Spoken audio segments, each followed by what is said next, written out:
If you like the story, you can support the author on Patreon. Link is in the description. Chapter 21, Dawn Freaks 1. You what? Isaac was taken aback as his loud voice echoed through the dark cave. The light had substantially lessened as they walked further from the waterfall, and the cave still showed no signs of ending. With a sigh, Netero continued. When I first arrived in the Dark Continent, I wasn't alone. I practically dragged along 2 other companions I'd crossed paths with beforehand. Why? Interrupted Isaac. If really did escape soon, he promised himself to never come back. Why else? I wanted a challenge. The Dark Continent is notorious for harboring creatures that can single-handedly drive humanity to extinction, and in my youth, I was rash and trigger-happy. You still are. I hope you know most people don't like you because your first instinct is to fight. Me included. Monet added with her chin held high and a cocky demeanor. Thank you for the unwanted comment, Monet.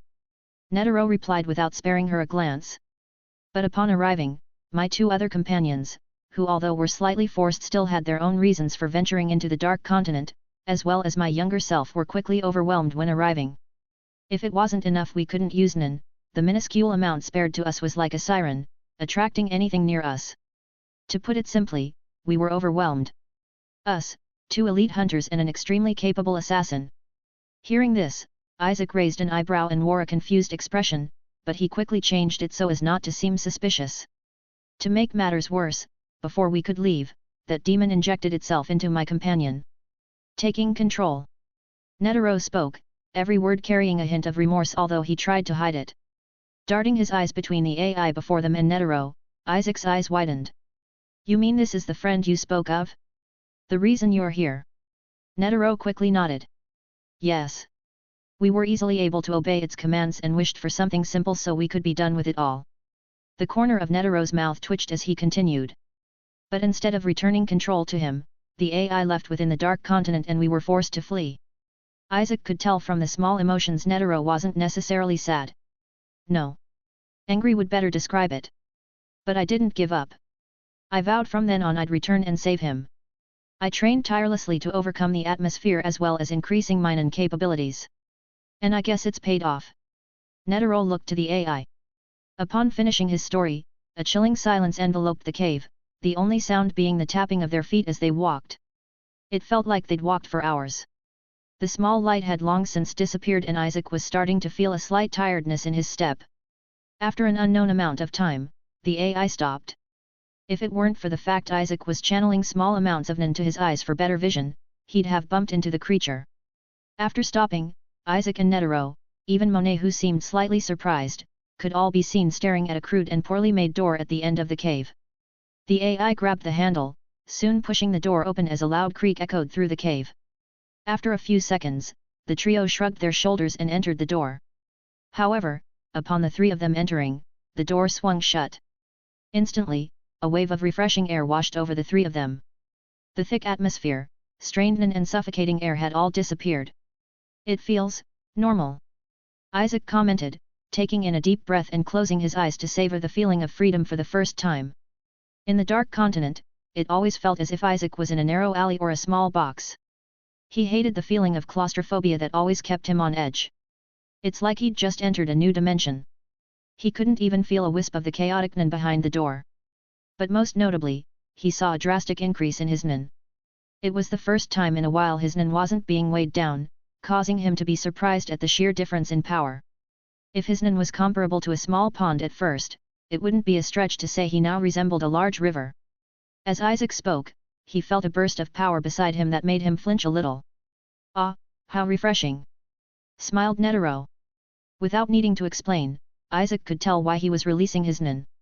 It was because that small door seemed to separate their current location and the Dark Continent, as evidenced when Isaac couldn't feel the heavy atmosphere even if he tried. Meaning their casual use of Nin shouldn't attract any creatures. Knowing this, Isaac switched his invisible 10 to regular 10, stretching as he smiled at the fact he no longer needed to hold such a tedious technique. Not only was he physically suffering, as the invisible 10 made it feel like he was being struck with a bat, but it was also mentally draining. It wasn't long before the AI continued to walk and they followed. As they did, Isaac made sure to pick up on the difference in the cave. With a high ceiling which Isaac couldn't even see the end to, large space and countless stalagmites, the area almost resembled the cave of a certain man dressed like a bat. The walk this time took far less time as it wasn't long until they'd reached yet another door. However, this time, as the AI stopped before it, it suddenly dropped to the ground, revealing its face which had returned to the normal wrinkled old man. It seems this is as far as the AI takes us. Netero commenter, crouching to come face to face with his long-lost companion. A hint of fulfillment, as well as guilt flashed before his eyes as he grabbed the man, putting him over his shoulder. As they stood, Isaac took it upon himself to open the door. With a deep breath, he pulled the handle as a familiar creak echoed. Walking in, a faint orange light entered their eyes as they quickly spotted the source being lit candles. Once again, the door shut behind them. The difference this time in atmosphere saw no change. However, where the outside cave was chilling and had a lingering damp smell, the small room they'd entered was warm and had a pleasant odor, most likely from the candles. However, despite this, the three travelers all had their eyes fixed on a particular figure seated on the ground with his legs crossed before a wooden table that reached his chest. The figure wore what resembled a dark blue gi, the same type Isaac would see in kung fu movies. Additionally, the figure's hair was a spiky green mess that pointed in all directions. It was so messy that Isaac thought it was fake for a second. He'd never thought it possible for human hair to be so unkempt. Although it was probably for different reasons, even Monet seemed interested in the figure as she narrowed her feline eyes. "Hello." Isaac spoke, trying to make his presence known. But if the loud slam of the door and Netero's heavy footsteps weren't enough to attract the figure, he doubted he'd have better chances. But contrary to his thoughts. "Hello." The figure replied simply with an indifferent tone. The trio took a quick glance at each other as they slowly approached the figure. They weren't necessarily wary of the figure, as the man seemed to be interested in nothing going on around him. "What's your name?" Isaac asked, simply trying to make conversation and figure out some basic information. "Don." Once again, the figure gave a simple answer with a nonchalant tone. As the man said this, Isaac caught Monet's usual cold demeanor falter for a second, replaced by a look of astonishment. However, she quickly recovered and Isaac pretended like he'd seen nothing. At this point, Isaac was close enough to see what the man had been fidgeting with all this time, only to notice a pen in Don's hand with a simple book before him. Additionally, there were two more books neatly stacked atop each other on the corner of the table.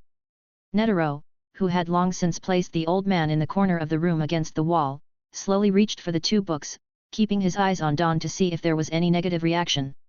But as usual, Don stayed neutral as he continued to write. Netero grabbed the top book which was far thinner than the one below it. Placing it before his eyes, he raised an eyebrow, soon handing the book to Isaac for him to see. On the front cover of the book, in a neat handwriting, Isaac reasons out loud. The Story of Don Freaks. Chapter 22, Don Freaks 2. It has probably been over 300 years since then. I was born into a small town under a lush and green mountain and surrounded by a forest. Water drought. That was the name of my town. It was named that because no matter how much it rained, you'd never be able to tell. The first time I'd experienced this was when a powerful storm had befallen water drought, yet in a few hours, there were no signs of it. No puddles, no wet mud, hell even the dark clouds had disappeared, leaving nothing but clear blue sky. At a young age, I was quickly given the name the Disappearing Child. This was because I had a knack for sneaking out to go exploring in the forests and mountains. Despite my parents telling me the dangers of the beasts that would frequently roam, they could stop me from exploring. To them, I was a disobedient child that was too curious for his own good. And although they were right about me being curious, there was more they failed to see. An insatiable hunger for adventure. And eventually, at the age of 12, I encountered my first beast, the Great Stamp. A 6-foot-tall pig with exceptional speed and strength, not to mention its large and tough snout. At the time, I had barely escaped it, but at the time, where I should have been happy to have escaped with my life, I was angered. What was the point of adventuring if I had to constantly fear miscellaneous beasts lurking in the shadows? No, that wasn't the type of adventurer I wanted to be. Therefore, I went back and devised a plan. It wasn't hard for me to notice the pig's weak and soft forehead which was protected by its large snout. With this information, I took my time laying out a trap, and in a few hours, I returned to my town with the snout of the Great Stamp, a trophy of my achievement. With the townspeople all gazing at me, I still remember the mix of emotions showing on their faces. Fear, envy, doubt, but most prominently, praise. I was awarded with honor by the mayor and my parents were given land, or maybe it was livestock. I don't remember. However, I do remember the same night where the townspeople all gathered around a bonfire, feasting on the great stamp I'd slain. At that moment, I still clearly remember the feeling. The wash of euphoria as I watched my people laugh and celebrate for something I had done. The kind eyes of my mother as she caressed my cheek, the look of satisfaction my father gave me, as one could tell he was no longer speaking to a boy, but a man. It was exhilarating. I could have died in that moment peacefully, knowing I had done something that brought my parents and people so much joy. It was at that moment I decided what I wanted to do in life. A few years had passed and I had finally become an adult at 16. On the very same day, I kissed my parents goodbye and waved off my townspeople as I left Water Drought to travel the world. Icy tundra, erupting volcano, pouring rainforest. Anywhere that sounded remotely interesting would instantly be put on my map. Additionally, as I passed villages and helped with their troubles, whether it be a wild beast ruining their crops or a thief stealing their goods, nothing proved difficult for me. Eventually, I had made a name for myself as a guardian angel or wandering knight. However, upon arriving in a small village in the middle of the forest as a heavy storm had suddenly erupted, I was forced to take shelter. The village folk, who wore peculiar drapes and had a unique sense of fashion, as well as their interesting architecture, seemed uncomfortable and on edge. Upon asking around, I was able to find out the village chief's 13-year-old son had gone missing.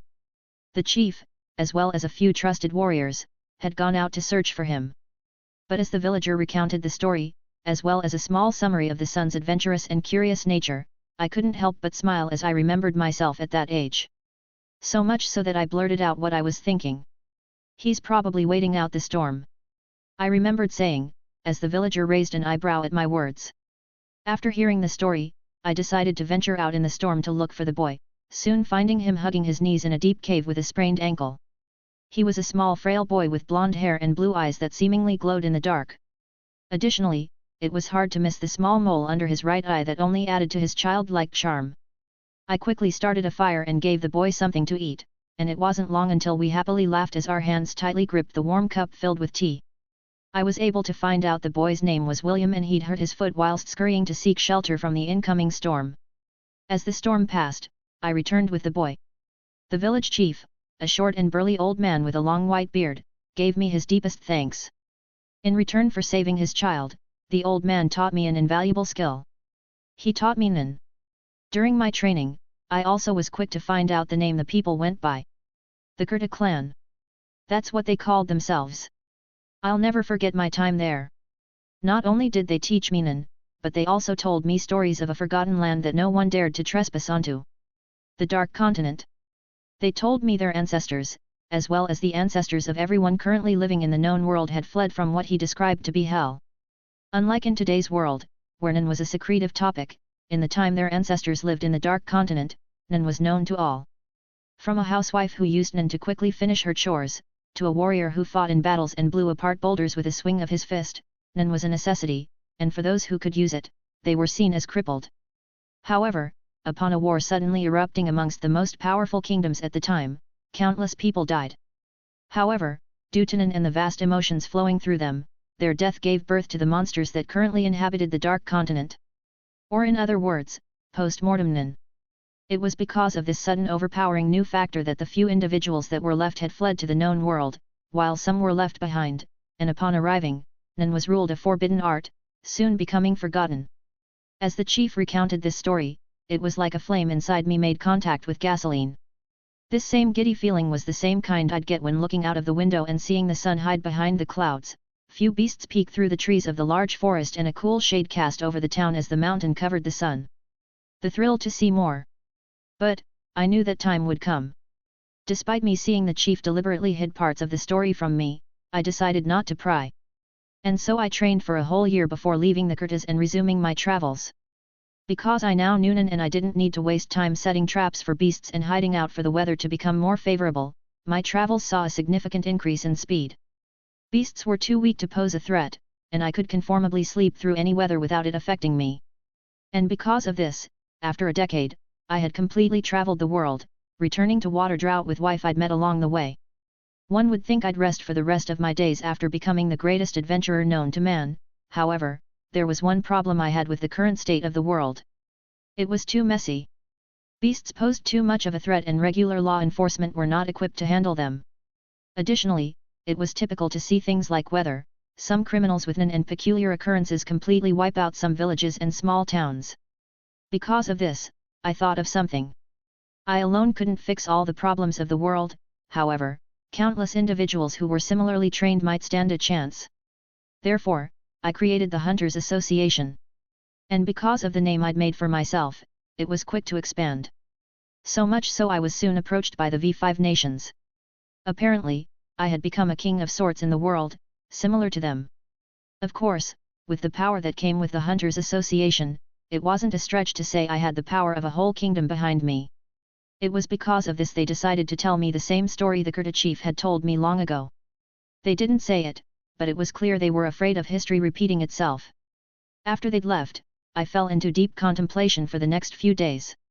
A whole new world I hadn't discovered yet. But the better part of my mind disregarded the thought. My adventurer days had long passed. Additionally, I now had a wife, a newborn son, the Hunters Association and my town to take care of. Yet, despite this logic, the flame in my soul spoke to me. The same flame I'd followed my whole life and got me to where I was today. Upon first hearing about the Dark Continent from the chief, I knew I would someday travel there. In fact, I was looking forward to it. And I still was. What kind of adventurer would I be if I didn't complete my journey? Therefore, with my wife who seemed slightly reluctant, young William who was all grown up and a few other trusted individuals, I set out to the Dark Continent. Once again, I was following my dreams. But looking back now, it was my greatest regret. Chapter 23, Dawn Freaks 3. After a perilous and daunting journey of gates, canoe, and various aquatic beasts I'd never seen before as we traveled across Lake Mobius, we'd finally arrived on the coast of the Dark Continent. But upon stepping onto the landmass, it was painfully clear we were out of our depth. If it weren't enough we couldn't use our Nen, we were also met with a 7-foot horrid humanoid creature with no eyes, white skin, a set of human-like teeth and rusty chains wrapped around its hands and feet. Even with our Nen, I couldn't confidently say we'd be able to beat the creature. Not only were we no match for its superhuman strength and speed, it also had the ability to adapt to anything it deemed a threat. To put it simply, we were severely outmatched. This was soon proven when a loud crack was heard on the battlefield as William's body dropped to the ground. With the rest of us unable to move and some unconscious, I couldn't help but curse at myself for leading everyone to their doom. Why? Why couldn't I be satisfied with what I had? Thinking back now, perhaps it was the fact I'd never faced true hardships in life and everything seemed to work themselves out that I felt I could take everything on. Or maybe it was the darker thoughts I had later on, like if the V5 purposefully mentioned the Dark Continent to get rid of me, knowing I'd go to explore. Now I could only watch as my loved ones were slain. However, as I thought this, a figure appeared before me. It was like all time had stopped. An enormous tree-like figure with a faint face stood over me. I still remember the words it spoke to me. I can save them, but are you willing to sacrifice what you desire the most? Without thinking, I accepted. And as time resumed, a light erupted over the dead body of William. Simultaneously, everyone with me that day had disappeared in the blink of an eye. Including the humanoid creatures which long since disappeared into the forest. I didn't know at the time, but I soon figured out what happened. The tree figure before me saved my loved ones, but in return, I was forced to give up what I unknowingly craved the most. My freedom. I was forced to wander the Dark Continent for the rest of my time, imprisoned. I didn't know whether to thank the tree figure or condemn him. Either way, I refused to simply rot in this hell. I quickly figured out how to regain mine and hide myself as if I were the air itself. This way, I wouldn't be attacked by beasts. I continued to travel the Dark Continent coastline, traveling deeper within as time went, logging my time there as I went. I don't know why I spent so much time on the coastline. I told myself it was to not rush things and make sure I was prepared to travel deeper. However, a small part of me thought my wife and friends would return for me. During my travels, I encountered nitro rice, which allowed me to extend my life. In that time, I logged as much as possible, knowing this information I logged would one day be useful to somebody. As I currently write this, I can feel the effects of the nitro rice weakening. From the beginning I knew it wasn't a means to immortality, but simply extended time. Therefore, I've decided to take a page out of Dark Continent's book. Upon dying, I will activate my post-mortem with the sole goal of recounting my last bit of knowledge for future brave travelers. I don't know which is more terrifying, the fact I hadn't come close to covering all of the Dark Continent, or the fact I never again encountered a creature as powerful as the tree figure, much less the figure itself. Therefore, I decided to give it a name. Siren's Lament, Desire's Sacrifice. For anyone who is reading this, I can only wish this information will allow you to succeed where I failed. And although they are long deceased, I hope my beloved moved on and could only forgive my foolishness. And to my young boy, I have no doubt he will continue the legacy of the freaks and make me proud. I'm not sure what lies in wait for me after I activate my post-mortem, but I wonder. If I am accepted into the afterlife, will I meet William once again? And if I do, will he forgive me for failing him? I hope so. Family, friends, and even money. Something every man chases. But never take for granted what is given to us at birth. The greatest gift of all. Freedom. Freedom, hey. Isaac muttered. He, Netero and even Monet were all listening intently as Isaac read out loud the whole book. The founder of the Hunters Association. How amusing. Netero slightly chuckled. Isaac was confused at what the Hunters Association was, but it seemed he was alone in that confusion as both Netero and Monet didn't point it out, therefore he too kept quiet. Isaac closed the book and placed it on his lap as the room was enveloped in silence. Hunters Association, Beasts, v5 Nations. I really am in another world. However, the calm was interrupted as Monet suddenly switched to her human form. With a serious demeanor, she held out her hand. Give it. She said simply. Isaac raised an eyebrow. The book. Give me the book. She repeated with an irritated look. As she stepped forward to snatch it, a glint sparkled in Isaac's eyes as he jumped back, the book in his hand. No. Isaac held the book near his chest with an indifferent demeanor as Monet and Netero stared at him, lost for words. What did you say? A vein bulged on the side of Monet's head, ruining her perfect model-like appearance. I'm not giving it to you. I hope you know the severity of your actions right now. I'd be acting within my power to rip that book from your chest as well as your heart. Now, give me the damned book. A menacing aura erupted from Monet, making the boy flinch a little, however, he stood his ground. Isaac didn't know why she seemed so adamant on obtaining the book, even after she stated she wasn't allowed to interfere in Dark Continent matters, but he didn't care. He saw an opportunity. Placing both his hands on the book and moving them in opposite directions, a small tear formed of the blue cover. Why you? As she prepared to dash, Netero appeared before her, countering her aura with his. Move. She yelled, to which Netero stayed quiet. I only want to make a deal. Isaac said, catching her attention.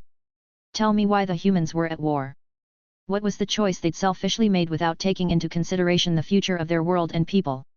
It didn't matter what era, whether it was Isaac's Earth or this one he was currently in, but it was rare for a war to be truly justified on both sides, almost impossible. What makes you think I know? Monet scowled. Let's not play games.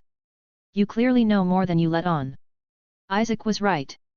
However, if Monet were to do what he asked, she'd be going against everything she stood for as gatekeeper. By interfering, she'd be breaking her oath as a sworn gatekeeper, and because of this she hesitated. Isaac saw this. Time for what I'm good at. Additionally, if you tell us, I'll return the favor and reveal how I arrived in the Dark Continent. Monet furrowed her eyebrows. I never said I was the only one who was coming. Pretty soon, you'll have your hands full capturing countless trespassers like me. And some are far stronger than I'll ever be. Isaac wore a wry smile, further infuriating Monet. I knew it. He's found a way to enter the Dark Continent without us noticing. If he can do it, what's to say others can't? This was what Monet thought, however, she tried to push further. She had to know more. How do I know you're telling the truth? In situations like this, where one had not even the slightest bit of proof to back up his claims and was unprepared, Isaac found two ways to help succeed. The first one was to lie your ass off. And in a situation like this where the opposition was pushing more, Isaac liked to employ his second tactic. Go all in. You don't. But what choice do you have? Isaac was right. Not only did he have some room to breathe, seeing as he did indeed bypass the gatekeeper's watch by spawning in, but he also held the higher ground as long as the book was in his hand. He knew he'd won. Grinding her teeth, Monet sat on the ground, crossing her legs as she took a deep breath. Humans were normal at a time. Monet started as she searched for the right word. Evolution, the Stone Age, Industrial Revolution. Of course, different kingdoms grew at different rates, but the world as a collective was a thriving one. That was until they'd discovered Nen. At the time, Nen was too big a topic to keep hidden for long, and in a short period of time, the whole world was aware of it. It was quickly discovered that Nen could heal, nurture, and cure, but we wouldn't be humans if we didn't find ways to turn this blessing into curse. Netero and Isaac nodded in agreement. This indeed sounded like humans. It was quickly discovered how to weaponize Nen to make super soldiers and how to manipulate it to bring forth supernatural abilities. Despite this, the world once again saw a significant boost in technology and healthcare, to name a few. In a few years, humans achieved what they thought would take them centuries. Including a small town of what the world assumed to be scary or peculiar folk. The Kurta clan. They were quick to learn they had the highest affinity with Nen compared to regular people, and because of this, their small town was quick to grow powerful enough to rival the top kingdoms at the time. Isaac interrupted upon hearing this. Why is that? Monet stayed quiet for a few seconds, closing her eyes and soon snapping them open as Isaac could quickly tell the difference in her eye color. What was once deep blue and mesmerizing, had changed to a daunting bright red. It's because of these. The Scarlet Eyes. Chapter 24, Leaving the Dark Continent 1. Those eyes boost their affinity for Nen. How useful. So what went wrong? Netero asked, to which Monet took a deep breath. Giver Gordon, King of Solaris. A ruthless tyrant who cared for nothing but power. On the outside, he presented himself as an empathetic and outgoing character, however, in reality, he ruled his nation with an iron fist as a merciless dictator. His act was so perfect, he was able to fool the world at the time. No one knew of his true nature or aim. No one thought to question his peculiar rules, like the fact he was greatly against outsiders visiting his nation. Hiding such a big secret like that. I find it hard to believe he got away with that for long. Isaac thought, however, he didn't interrupt and listened closely. Among the 7 strongest nations at the time, Giver set his sights on 4. Firstly, he brought the Valdemar nation to his side by exploiting the king's thirst for wealth and riches. He then set his sights on 2 powerful rival nations. Ionthos and Etheria. With Ionthos who prided themselves on their military power, and Etheria who were a more tame nation, known for their healing and medical prowess, the two mixed like oil and water. It didn't help that the Ionthos people were akin to barbarians, while Etheria were the exact opposite, but were shrouded by pride that made them think as though they were better than others. Idiots! No wonder it was so easy to manipulate them. Isaac scowled. Listening to this only frustrated him more and more. Because the 2 nations were constantly at each other's necks, there was a constant threat of war between the 2. And although it wasn't obvious, Giver was able to determine which nations had taken sides. However, the last nation Giver had closely paid attention to was the Kurta kingdom. Although the other nations had mixed feelings on them, no one could deny they were a force to be reckoned with. But that wasn't why Giver paid attention to them. It was because of how much they resembled him. Or, his facade to be more exact. The Kurtas were truly empathetic and outgoing. They didn't need to fake their character, which infuriated Giver. Monet explained as she straightened her back and raised her chin high. Meanwhile, Isaac wore a defeated demeanor. I'll just choose to ignore the clear bias. The Kurta also acted as a sort of peacemaker between nations, frequently preventing wars and conflicts, whether it were with words or by force. This made Giver's goal harder. Therefore, he decided to take a more forceful approach. He killed Phyto of Ionthos. Both Isaac and Netero raised their eyebrows at these words. He killed Phyto. Isaac muttered, though, Monet still heard. Well, a spy planted in Ionthos did. But yes, he gave the command. Additionally, he framed Etheria for the crime. So Phyto was wrong. It wasn't Ionthos that killed her, but another nation completely. This acted as a catalyst. Without wasting time, no words were spoken. Ionthos launched an operation, and in a matter of weeks, the Prince of Etheria was challenged to a duel by the commanding knight of Ionthos. I can guess where this is going. In reality, the duel was a mask to hide Ionthos' true intentions. To kill the prince. The commander was strong, and the prince knew this, but his pride didn't allow him to back down. And it was because of this pride he died, sparking the beginning of the end. That's how the war started. Yes. Soon, the rest of the nations joined in. Some joined because they were allied with either Etheria or Ionthos, others because their politicians or royalty died under mysterious circumstances, and they blamed the opposing nations. The more Monet recounted history, the more Isaac couldn't help but be more glad this wasn't his world. He couldn't bear to think of living in a nation that didn't wait to think outside the box or ask questions. Pitiful. Isaac spat inwardly. Maybe this giver wasn't anything special after all. Any thug could do what he did. As the emotions of all nations were at an all-time high and countless individuals lost their lives, it wasn't long until post-mortem kicked in and everyone was forced to flee. Isaac raised an eyebrow. That's it?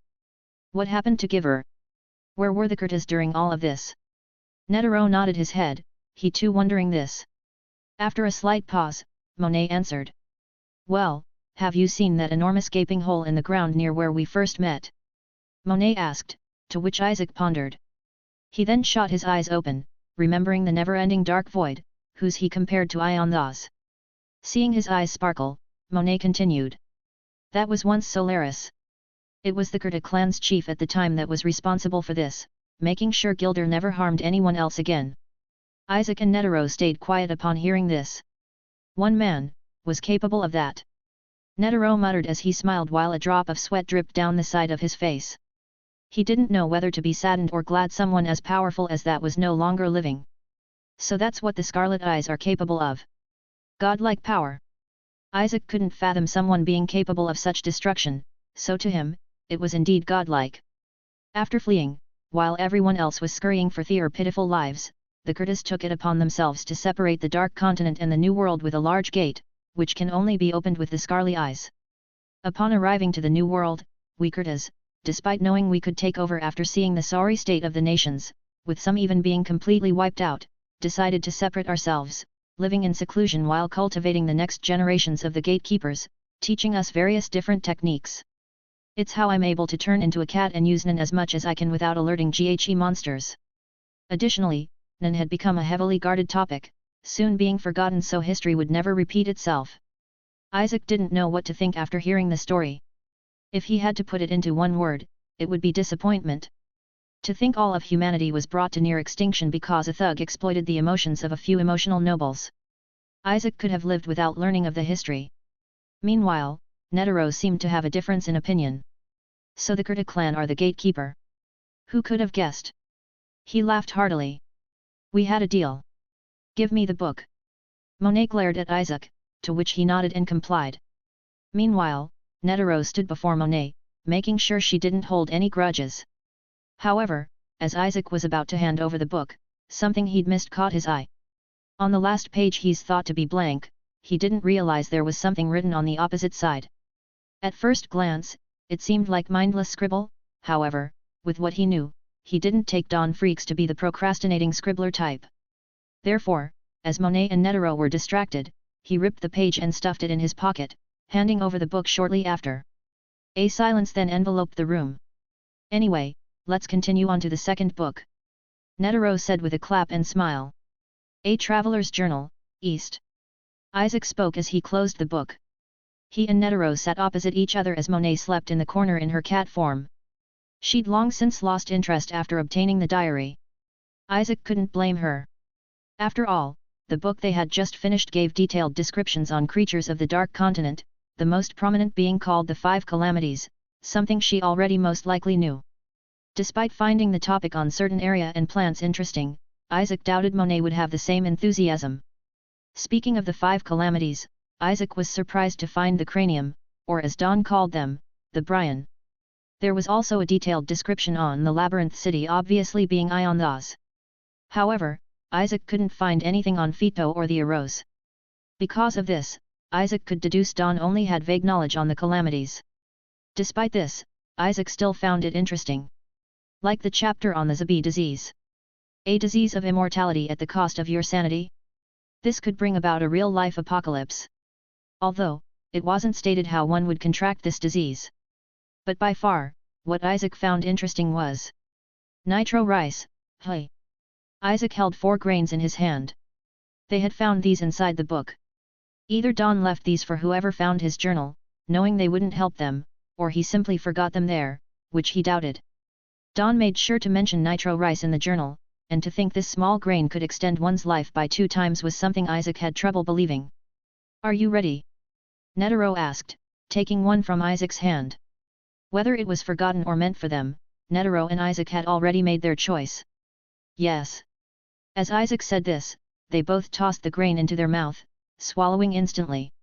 As they did, they could feel a rush of vitality course through their being, rejuvenating them, not only physically, but mentally too.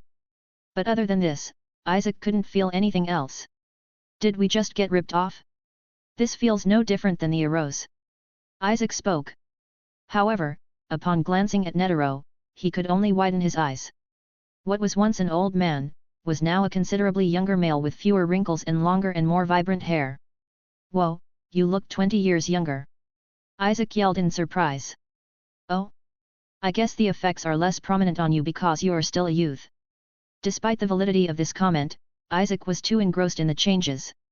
Netero was no longer the old man he knew, but now be considered middle-aged. Anyway, on to the last book. Netero said with a childlike smile.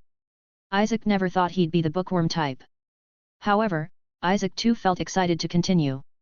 He was having a better experience than he thought. However, Isaac snapped out of his trance as he noticed Netero's hand heading for the book Don was writing. Soon, a thought passed through Isaac's mind. Netero, wait!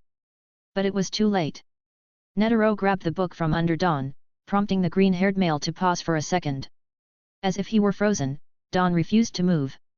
After a few seconds, a vibrating sensation erupted from within him. He started to aggressively shake as if he were having a seizure.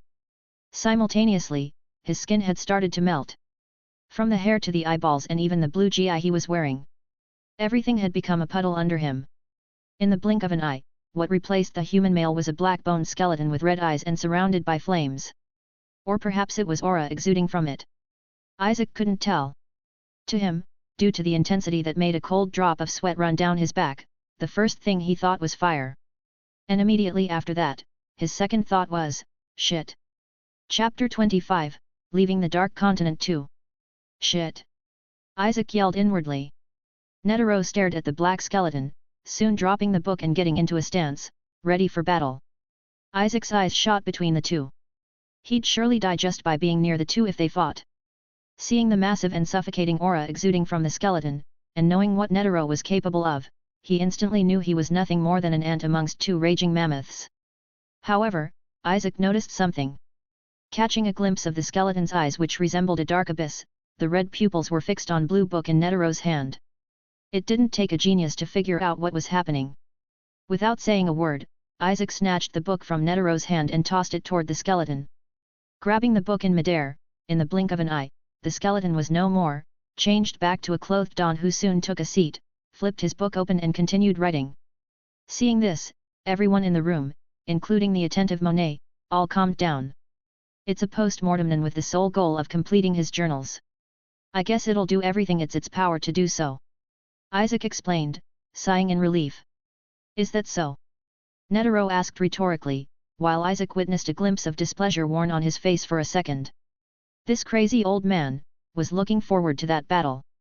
Isaac could only sigh in defeat while wondering how they'd made it this far. Then how can we read the book? I'm not sure. Netero and Isaac fell into deep thought, presenting ideas, even testing some. But each scenario would end in the post-mortem and awakening. With the knowledge the both of them had acquired from both the diary and the East edition of the journal, any normal person would turn back, satisfied with what they had. Especially after witnessing the black skeleton that stood in their way. However, for some reason, the master and student duo didn't once have this thought.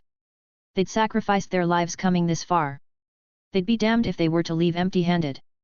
I'm stumped. We've tried everything. After an unknown amount of time, Isaac slumped onto the ground, mentally fatigued. They'd tried everything, yet to no avail. As Isaac said this, Netero stayed quiet. There is one way. Netero muttered. Isaac furrowed his eyebrows. There is? How likely is it to work, because honestly, I'm not too fond of SE. Before Isaac could finish his words, something shot toward him, smacking him straight in the face and dropping to his lap. What the? Looking down, he noticed a familiar blue book. Widening his eyes and looking up, he witnessed Don's skin melt. However, before he could complete his transformation, a clap was heard. A golden hand appeared from thin air, swatting Don like a fly as a loud bang shortly followed. Don was propelled through the air, smashing through the door and disappearing into the dark abyss as Netero stood with a menacing smile. Quickly read the book. I'll hold him off. Netero glanced at the starstruck Isaac with a grin, dashing to where Don was launched without waiting for a reply. Crazy man. Monet muttered, going back to her nap. Isaac moved his lips up and down, like a goldfish, trying his best to speak but no words came out. However, it wasn't long until he snapped out his trance. Putting all his thoughts and emotions aside, he flicked through the book, starting on the first page. His heart beating rapidly, he resisted the urge to inwardly curse at the old man. Isaac read as fast as he could. The constant loud explosion-like noises and what he could only explain as thunderclaps didn't help his focus either. Minutes passed, or at least, Isaac thought. But he suddenly noticed something. After an unknown amount of time, he could feel Netero's aura becoming dimmer and dimmer. Meanwhile, Don's aura raged more than ever as loud screeching screams could be heard echoing through the cave. Quickly, quickly, quickly! As Isaac flipped through the pages, reading faster than he'd ever before, he wanted to turn around and snap at Monet to help Netero, but he knew he'd only be wasting his breath. Besides, he needed as much time as possible. He couldn't waste any peeking in on the fight or making useless requests. But just as he thought this, he heard footsteps behind him. Thinking the worst, he darted his head backwards, only to notice the back of a familiar figure. You're awake. Are you? Isaac didn't know how to finish his sentence, but luckily, the old short man finished it for him. No, I'm not the AI. That pesky creature, it preys on my emotions and before I know it, I'm giving into my desires and wants. The old man spoke with a hoarse voice. What an unhealthy relationship. Isaac could only assume the AI fed off his desires, and seeing as how this man was no better than Netero and thrived off violence, Isaac was lucky the previous commands were light. Netero needs your help, Mr. Now that Isaac thought about it, he didn't know the man's name, or really anything about the man. Not even if he was strong enough to be of any help to Netero, but he was all they had. How long has it been since someone has asked my name?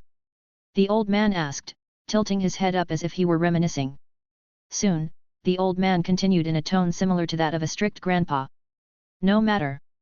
I'll only say it once, boy. Remember it well. Zigma Hazaldik. A man with long white hair in a ponytail, as well as a white beard floated in the air in a stance as an enormous Buddha-like figure with countless arms stood behind him. Opposite him was a black skeleton with red pupils, exuding a orange-like aura that resembled flames. It was clear the two were engaged in a fierce battle, however, it was vastly more evident Netero was in the disadvantageous position. As he breathed heavily, sweat poured down his face.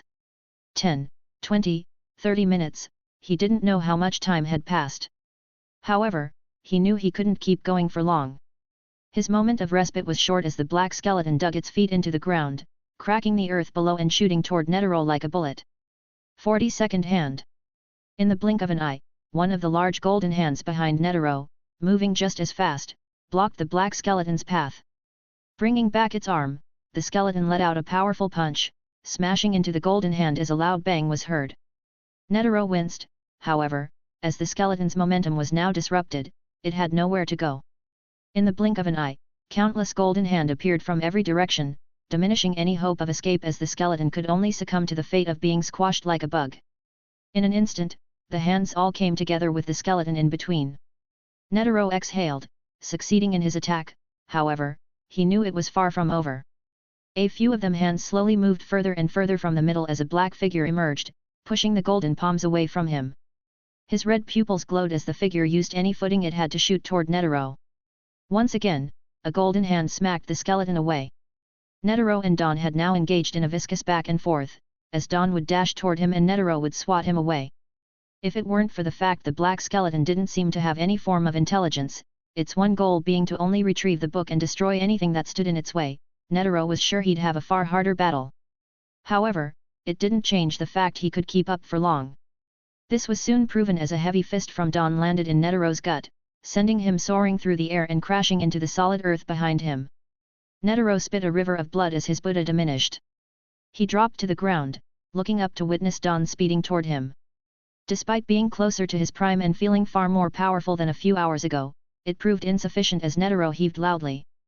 Before Netero could have a chance to respond, the skeleton's pursuit suddenly came to a stop as it dropped to the ground. Netero had noticed this, as well as the skeleton's legs which were seemingly detached, laying beside it. "You're losing your touch. I can't believe you were ever a match for me."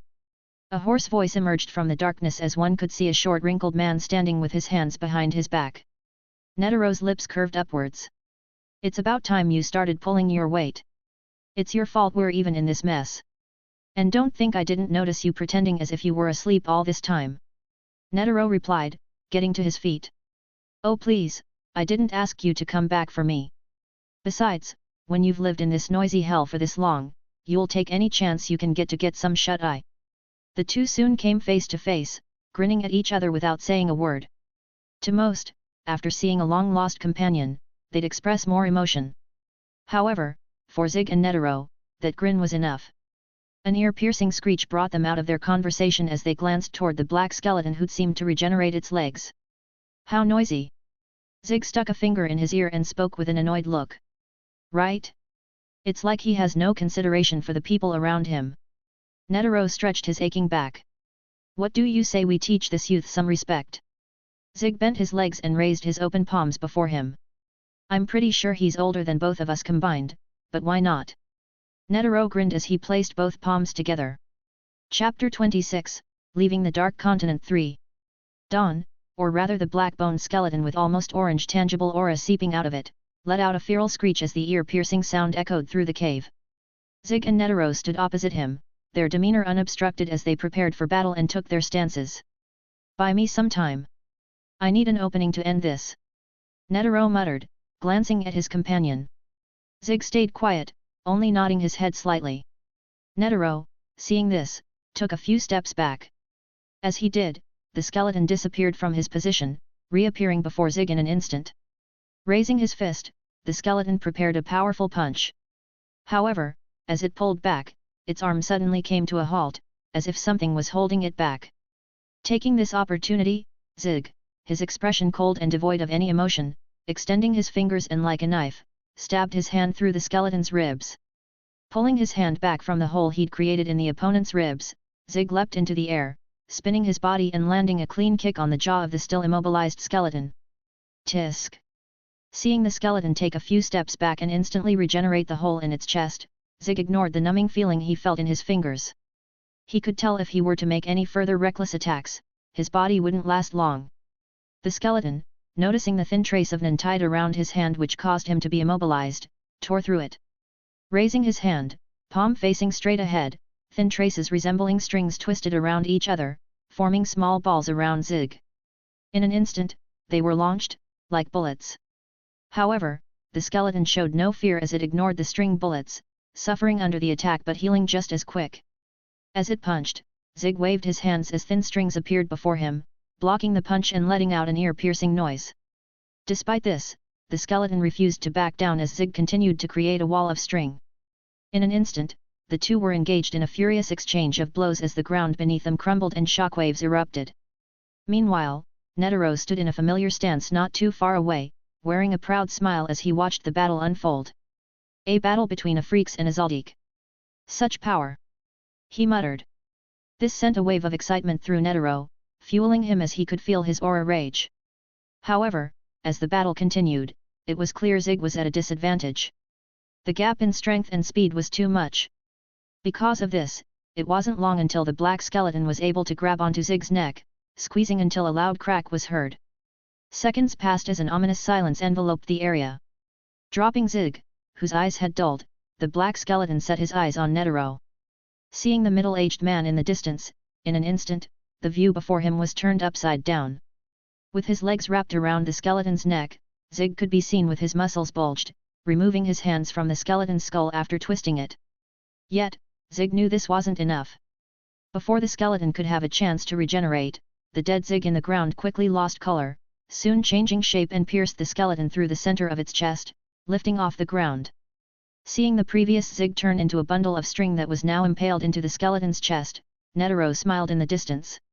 It seems I've lost my touch. I could have set this trap in half the time I did in my youth. Zig commented, landing on the ground and noticing the skeleton's skull slowly turn back into place. Wasting no time, Zig straightened both his arms, crossing them, and as he did, the ground and ceiling, even some stalactites and stalagmites slowly started to turn white, revealing themselves as strings. But it only looked this way. If one were to look closely, the structure of the cave had never changed. Only layers of strings had detached from them. In an instant, from every direction, the skeleton was pierced by spears of string, giving no room for escape. The skeleton tore through what he could, however, the string was instantly replaced, imprisoning him and pushing him back to the cave wall where a barrage of string descended upon it. Now! Zig yelled. A man who has succumbed to the greatest curse of all, yet refuses to yield even at death. Don Freaks, you have my utmost respect. I will pray for you. Uttering these last words, an ethereal glow erupted from Netero. Simultaneously, a familiar Buddha with countless arms arose from thin air beside the immobilized skeleton. As it did, two golden arms enveloped themselves around the skeleton. If a normal person were to see this, they wouldn't know how to describe it. Fast, yet gentle. Powerful, yet it somehow oozed an aura of omnibenevolence. Only the skeleton's red pupils peered out of the darkness as the golden hands entrapped it, sealing him. As this happened, the Buddha's face started to change, more specifically its mouth. Like an old rusty door creaking open, the Buddha's mouth opened wide, wider than any human was capable of. 100 Type Guanyin Bodhisattva 0 hand. Putting his index finger to his thumb, creating a zero shape, and extending his middle finger, Netero wore a solemn expression as he could feel every ounce of aura he had being sucked out of him for this final attack. What was once a dark abyss, the Buddha's mouth started to see a few specks of light, and soon, what could only be described as a blinding star rippled with power. With a merciless roar, the Buddha unleashed the star in a stream of light as a loud boom was heard. The cave crumbled and the ground shook. Stalactites fell to the ground, and if one looked closely, they could see the ground below changed color to a steaming orange hue, a result of the devastating attack. Zig wore a struggled smile as he inwardly muttered, "I'd almost forgotten what a monster you were." Isaac's legs shook as he struggled to take another step. After finishing the book, he currently stood in the room, the book held in his hand as he prepared to walk out of the door. But before he could, a sudden wave of killing intent washed over him, making him sweat and rethink his choice to proceed. The ground shook, interfering with his balance further as a constant ear-piercing explosion rang, seemingly never-ending. "Come on, you wimp! How long are you going to cower at the strength of another?" Isaac tightly gripped his baggy cargo pants as he forced a smile on his face. The truth was, Isaac hated the experience of feeling powerless under another. Whether it was Fito, Netero, Zig or Monet. Over and over, he was constantly reminded of his worthlessness. "Yeah right, we'll see who's worthless." Gritting his teeth, Isaac dashed into the blinding light coming from within the cave. Perhaps it was his better mind, or maybe what they called survival instinct that told him this was a bad idea. But deep down, he knew he had to do this. He needed to face this. It wasn't long until he encountered the blinding light. He couldn't see a thing, however, he could faintly feel Zig's aura and the far more noticeable Netero. Netero! All it took was a yell from Isaac, they could barely be heard. However, upon hearing the faint familiar voice, Netero instantly knew what it meant. Releasing his aura, the blinding light simultaneously came to an abrupt halt. As it did, Netero dropped to one knee, any clothes he was wearing had been completely drenched in sweat and his audible heavy breathing echoed in what was left of the cave.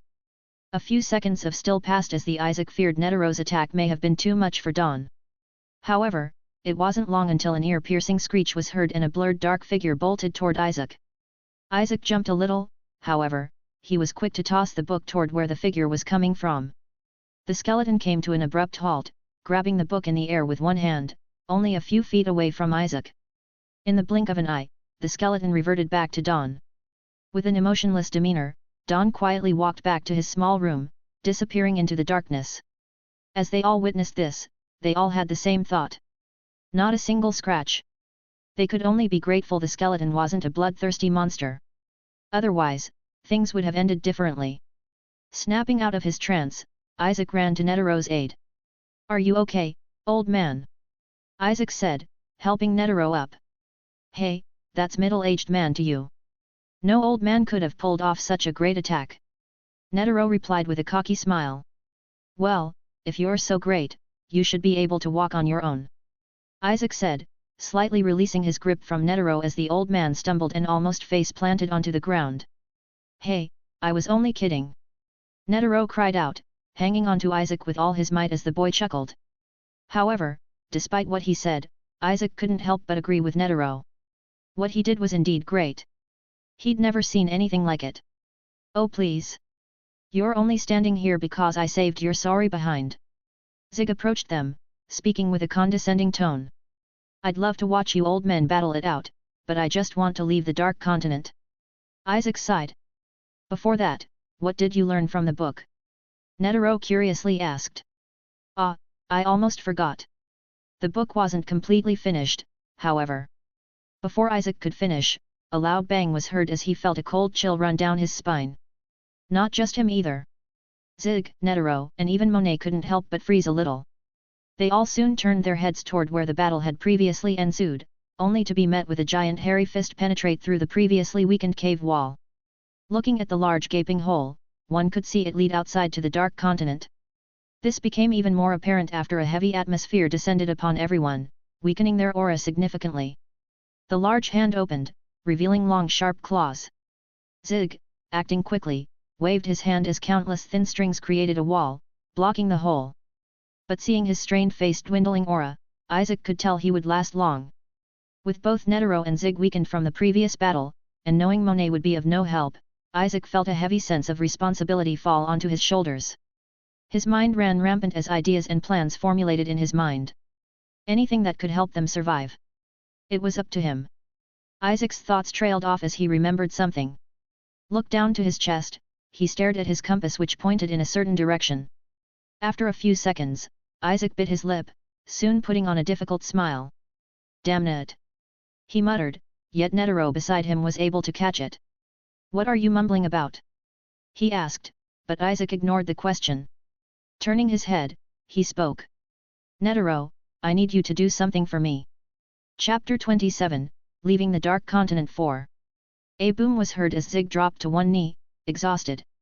Zig, Netero, Monet and Isaac all currently stood before the large white wall made of strings. They'd lost track of time as Netero helped as much as he could, channeling what was left of his aura into Zig. Zig's control of his string, as well as the strength of them had severely decreased after the atmosphere changed. Therefore, if they tried to leave the way they came in, they wouldn't make it 10 meters before the string wall came apart and whatever monster was lurking caught up with them. Additionally, fighting was out of the question, seeing as how they could barely stand. Netero hated to admit it, but they were trapped. Would it be too much to ask for help? Netero asked, glancing to Monet. "You know I can't interfere. I am but a spectator, nothing more. If things truly descend into chaos, I can only promise to escape with the boy, seeing as how he still needs to be questioned." Monet replied, sitting with moving a muscle behind them all. Another bang could be heard as Zig's face once again grimaced. "Idiots!" Monet spat inwardly. "They are only delaying the inevitable. Such a strategy is doomed to fail. Flaring their nin for every creature in the vicinity to see? Hell, using their invisible ten and hiding in the darkness would work better." Monet would often find herself commenting on whatever was happening around her. Despite wanting to involve herself sometimes, she'd use this as a way to cope. As Monet thought this, another bang could be heard. "I can't hold it for much longer," Zig yelled. "Just a little more," replied Netero. Hearing Netero, Monet raised an eyebrow. "A little more? For what?" Netero clicked his teeth, seeing how he was completely useless in this situation. "There's nothing they can do. They've already exhausted themselves. They have a few more minutes at most. I might as well just leave with the boy." Looking back to Isaac, Monet noticed the boy staring at the scene unfold before him, unmoving. However, she couldn't help but stare at him, feeling something was off. His emotionless demeanor despite their near end only seemed to put her on edge.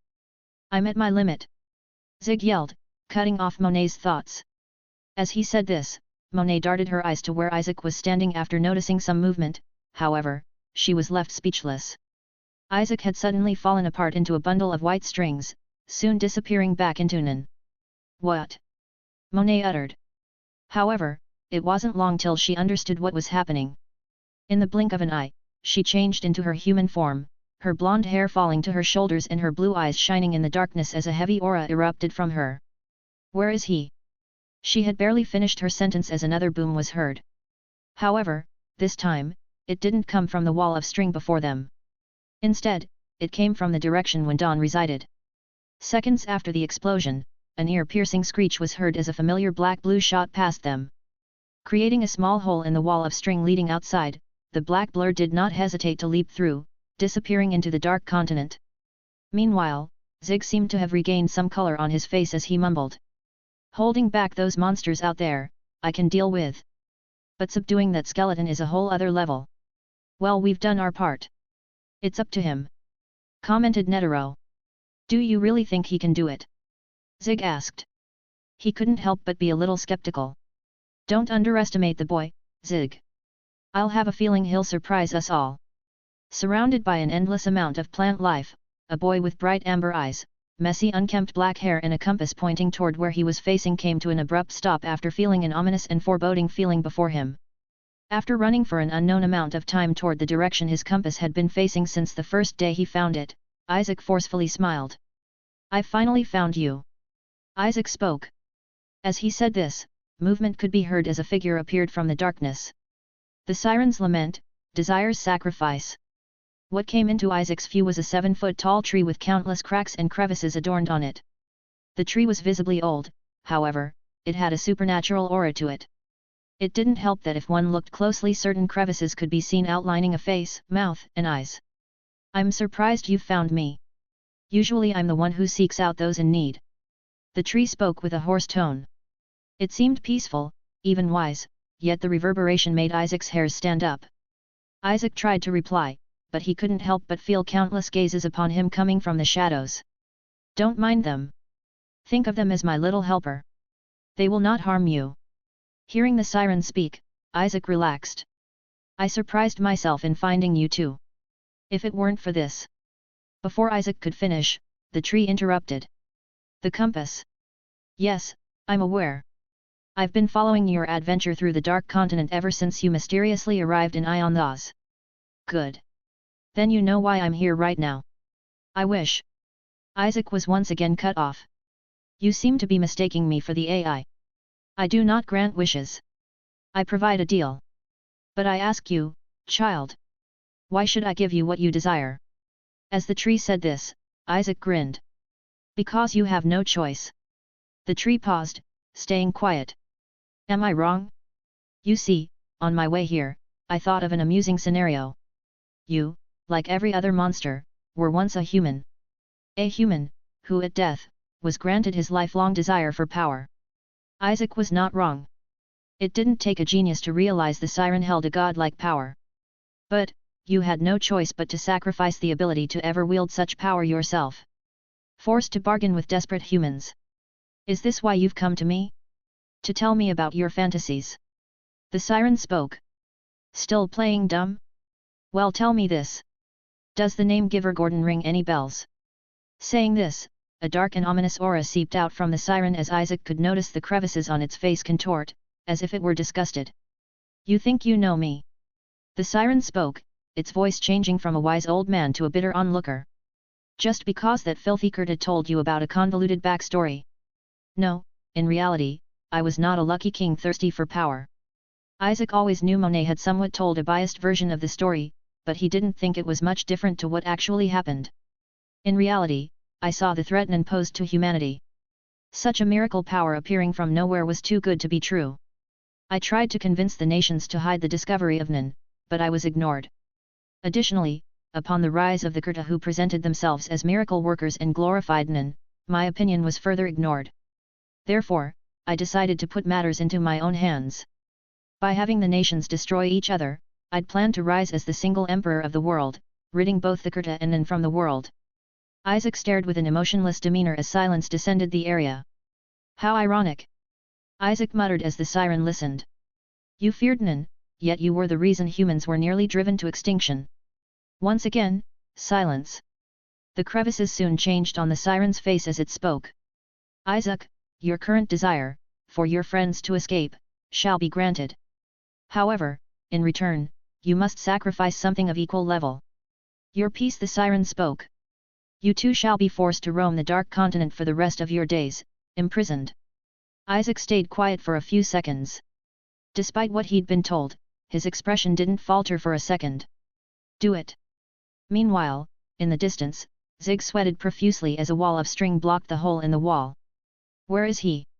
A powerful aura erupted from Monet as Netero barely got to his feet with a smile on his face. Why don't you ask him? Oh, how unfortunate. It seems the boy has turned into a bundle of string. Netero replied mockingly. Don't play games. You were behind this. You plotted for his escape. Actually, that's where you're wrong. See, this was all his idea. They both paused as Monet grinned her teeth. How could she, a gatekeeper and honorary Kurta, be fooled by a boy? I told you not to underestimate him. Before Netero could finish, the scenery had suddenly changed. In the blink of an eye, the three of them had been seemingly teleported out of the cave, onto a small canoe barely fitting the three of them with what seemed to be a scarecrow paddling. Guide. Netero muttered. This guide was the same entity that was responsible for transporting individuals to and from the gate. And he, along with Monet and Zig, were somehow aboard it. How? Zig asked. But only Netero somewhat had an idea on what happened. It was him. The siren stood before Isaac as it began to speak in a far wiser and joyful tone than before, as if he were mocking the boy. Like Don Freaks, the best you may do is extend your life and help future travelers, however, you will never step foot outside. Before the siren could finish, Isaac revealed a menacing grin, which was quickly noticed. You. Oh, I'm sorry. I didn't realize how rude I was being. I just couldn't help myself. Isaac said, still grinning. Before Isaac, a window appeared reading the words, Congratulations. Chapter 28, Return 1.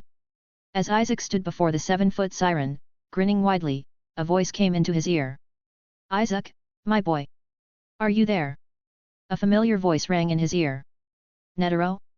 Is that you? How can I hear you? Isaac yelled out loud, ignoring the confused siren. It's an ability of Monet's. She can amplify sound waves. Where are you? The old man asked worriedly. Don't worry, I'm going home. Isaac replied with a smile. Is that so? Is it true, you aren't from around here? Isaac was slightly taken aback, pausing. Oh please. Don't think I haven't noticed your confused look when I spoke of hunters or the V5 nation. Isaac couldn't only sigh in defeat as he heard this. It's okay. You could be from a land on the other side of the dark continent for all I care. Netero laughed loudly. Hey, boy. You're quite resourceful, I tell you. If you ever happen to be in town, ask for directions to the Zaldik residence. I'll be sure to pay you back. Zig yelled as Monet continued shortly after. Before you go, just tell me. How did you arrive in the Dark Continent and when will there be more? In reality, there were countless questions Monet wanted to ask. Like where he was from or who he really was. But she had to put her priorities as gatekeeper first. Don't worry. There won't be more. At least, I don't think so. Isaac followed up. But to tell you the truth, I couldn't tell you how I arrived even if I wanted to. Isaac still had little to understand about everything Orion told him. Monet paused, realizing she'd once again been played for a fool. That was now the second time. One more message. I can't keep this long-distance sound barrier for long. She grumbled, seemingly unsatisfied while taking a seat. Isaac. Netero called out. I'm here. I want you to know, my boy. You'll be a fine warrior someday. When that time comes, be sure to visit me. I wouldn't mind going a few rounds with you. Netero chuckled. Yeah right, old man. As if you'll last till our next meeting. How about you take it step by step and wish for tomorrow? A vein bulged on Netero's forehead and Zig laughed hysterically. However, Netero soon let out a warm smile. Goodbye, Netero. Like a phone being hung up, it's as if Isaac could hear a click as the voices disappeared. That kid sure is something. Zig commented as he leaned back in the canoe. Yes, he is. Netero added, turning to Zig. What are you going to do when we return? And what of the AI? Zig nonchalantly shrugged. That good-for-nothing kid of mine should have some children of his own by now, am I right?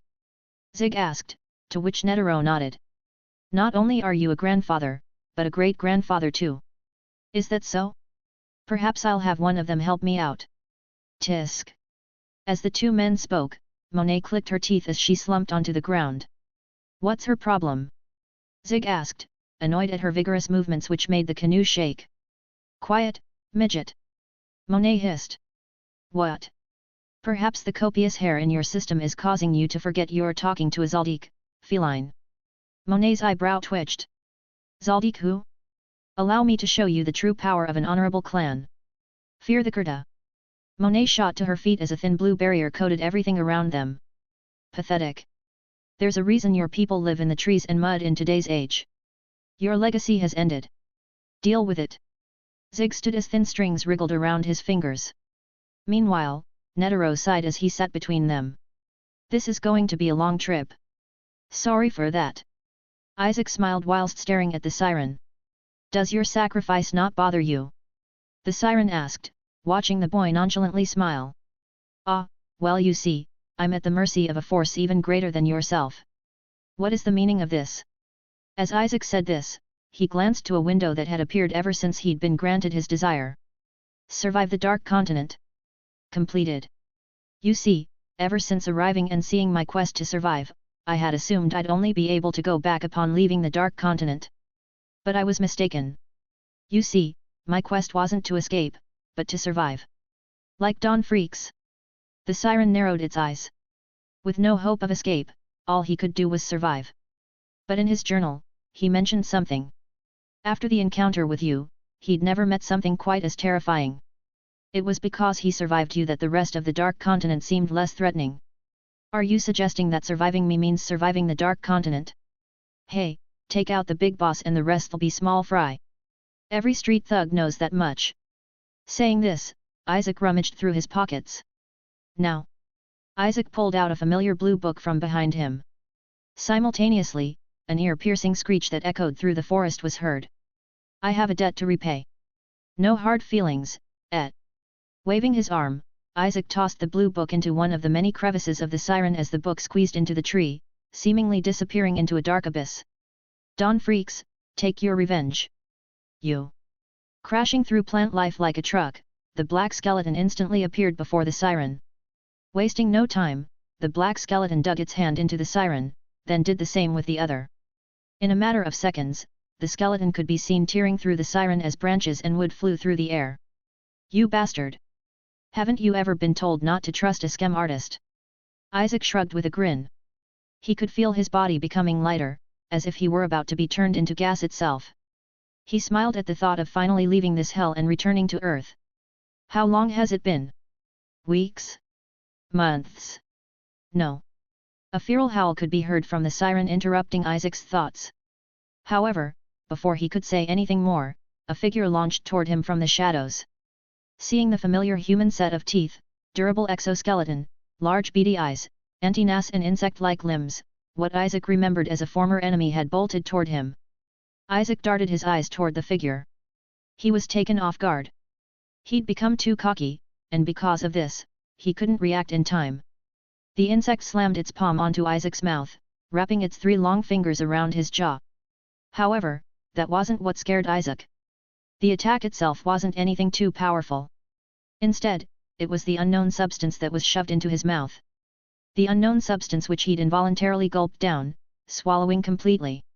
Lifting his leg and kicking the insect away, Isaac dropped to the ground, clutching his throat as an indescribable feeling rushed through him. But this didn't last long. In a second, Isaac had disappeared. All traces of him were wiped from existence. As if he never existed in the first place. Meanwhile, the mother insect watched this, confused. But despite this, it didn't mind that the human had disappeared. After all, it had accomplished its goal. Instead, it set its sights on the humans currently leaving the Dark Continent. Specifically the white-haired male. Glancing over to the siren on the ground, torn to shreds as Don walked away with a book in hand, the insect walked over to it, widening its mouth. It wasn't done yet. It still had to enact its revenge. And it would travel to the ends of the globe to do so. That is all that unfolded whilst on my mission. Monet could be seen in a dark room, her head lowered, eyes closed, and voice subtle and respectful, contrary to her usual condescending tone. She had just finished recounting all that had happened since she'd ventured into the Dark Continent. I see. A figure before her spoke with his back facing her. In his hand, the figure held Don's diary, flipping through the pages. He'd long since finished the book, reading all its contents, yet he could help but reread and repeat it all over. There's a page torn from the book. The figure spoke in a calm and soothing tone, halting on the last page after the conclusion of Don's story. Pausing for a second, Monet soon replied. It must have been the boy. It's okay. The figure cut her off. You're dismissed. Monet couldn't help but stare at the figure. After a few seconds, she smiled, turning around and preparing to leave. Yes, Lord William. As she left, the figure leaned against the nearest wall, turning his head to reveal a rather handsome man with blonde hair, striking blue eyes and a mole under his right eye. You idiot, Don! Why must you always carry the responsibility of the world on your shoulders? William's voice cracked slightly as he lowered his head, a single tear falling down the side of his face as he muttered once more. Of course I forgive you. In an endless dark void, silence prevailed as one could see a boy floating in the air, seemingly asleep. As his eyes flickered open, revealing his bright amber pupils, Isaac regained consciousness as he looked around. Where am I? The last thing Isaac could remember was an overpowering sensation running through his body after. The insect. It lived. Am I dead? I should be back on Earth. As Isaac awakened, looking around to try and make sense of the situation he was in, a window appeared before him. Survive the Dark Continent. Completed. Completion rank, SSS. SSS. Isaac asked inwardly. It didn't take a genius to realize SSS was good. And because of this, Isaac grinned widely. But before he could rejoice, another window appeared. Rewards will be distributed accordingly. Rewards. If my rank was this good, how well will I be rewarded? Isaac could feel himself drooling as he relished on the thought that this all may have been a blessing in disguise. Perhaps I'll be given a super secret technique, or infinite nin. As Isaac's imagination ran rampant, a thought suddenly occurred to him. Wait a minute, now that I'm returning to Earth, will I even be able to use nin? He could feel his heart sink at the thought of this nightmare. However, he wasn't left alone with his thoughts for long as he suddenly felt a familiar fleeting feeling in his body. However, before he left, a final window appeared before him in red. Caution! As per the rules of the Dark Continent, a calamity has followed you to Earth. Wait, wah! Before Isaac could say any more, he disappeared without a trace as silence once again prevailed in the dark void. Chapter 29, Return to. In a quiet and empty room, a boy lay on a bed with his eyes closed, seemingly asleep as his chest rhythmically moved up and down. His long and messy black hair covered his forehead and most of his eyes as the boy stayed unmoving. As the boy slept, if one looked closely, they'd be able to notice the faint black lines that appeared over his neck and shoulders. The black lines grew thicker with time, slowly expanding as the color soon tinted blue in his veins. KHWH. Unexpectedly, the boy shot his eyes open, revealing his bright amber pupils as he let out a squeal of pain. What's happening to me? Isaac yelled internally, desperately rolling over, falling off the bed and dropping to his hands and knees. Isaac writhed in pain, clawing at the floor like a rabid animal. Impossible! Among the excruciating pain, a soft mumble entered Isaac's ears as he raised his head with difficulty, his eyes falling upon a familiar black and white-haired female. Catelyn stood staring at Isaac, her eyes wide and jaw dropped. However, after a few seconds, her expression quickly changed to that of realization. Pathetic. She spoke, her face contorted in disgust. What a waste of time. Turning her head, she pulled open the door, soon slamming it behind her as Isaac was left to fend for himself. You. Despite Isaac being used to others ignoring his suffering, it didn't mean he wouldn't feel unrelenting rage when it happened. However, Isaac had bigger problems at the moment. He could feel an unexplainable feeling burning inside him as if something was trying to break out of his abdomen. No, maybe not unexplainable. Any human, even animal, had the basic instincts to know when they were starving. Isaac was no different. He could tell what this feeling was. It was hunger. An insatiable hunger that made him want to claw his eyes out and swallow them whole. His skin darkened as the color in his eyes faded, turning dull grey. Additionally, as the seconds passed, Isaac could feel his sanity fading. His thoughts were clouded and his reasoning was fractured. He could feel himself becoming a sort of beast, as the thought of tearing off his flesh seemed satiating to him.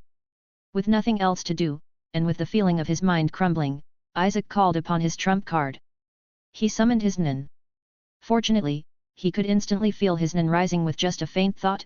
However, he had no time to feel thankful at the moment. Directing his Nen toward the thing in his abdomen, like a sponge absorbing water, his Nen was swallowed at a rapid rate.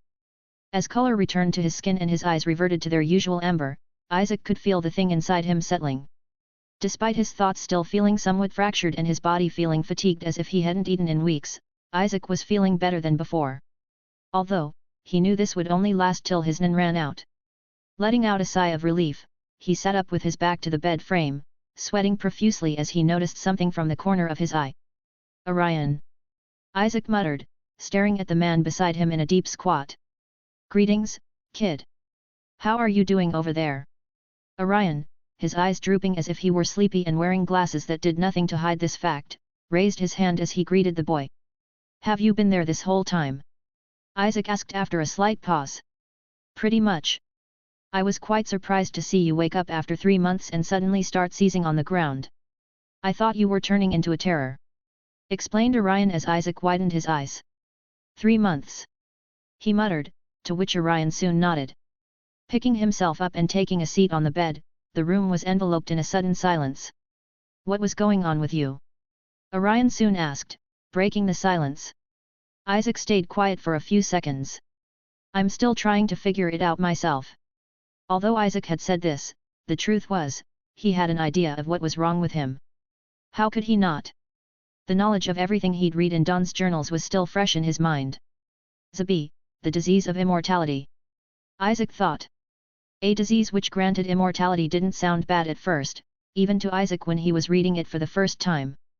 However, the cost of this immortality was one's sanity. They'd become a mindless monster no better than the creatures in the Dark Continent themselves. Essentially, the only thing between Isaac and a mindless zombie, was the Nen inside him he was using as a food source, which he could feel was rapidly depleting. Despite this, there was one thing which could potentially save Isaac. Closing his eyes, Isaac tried his best to sense the Nen around him.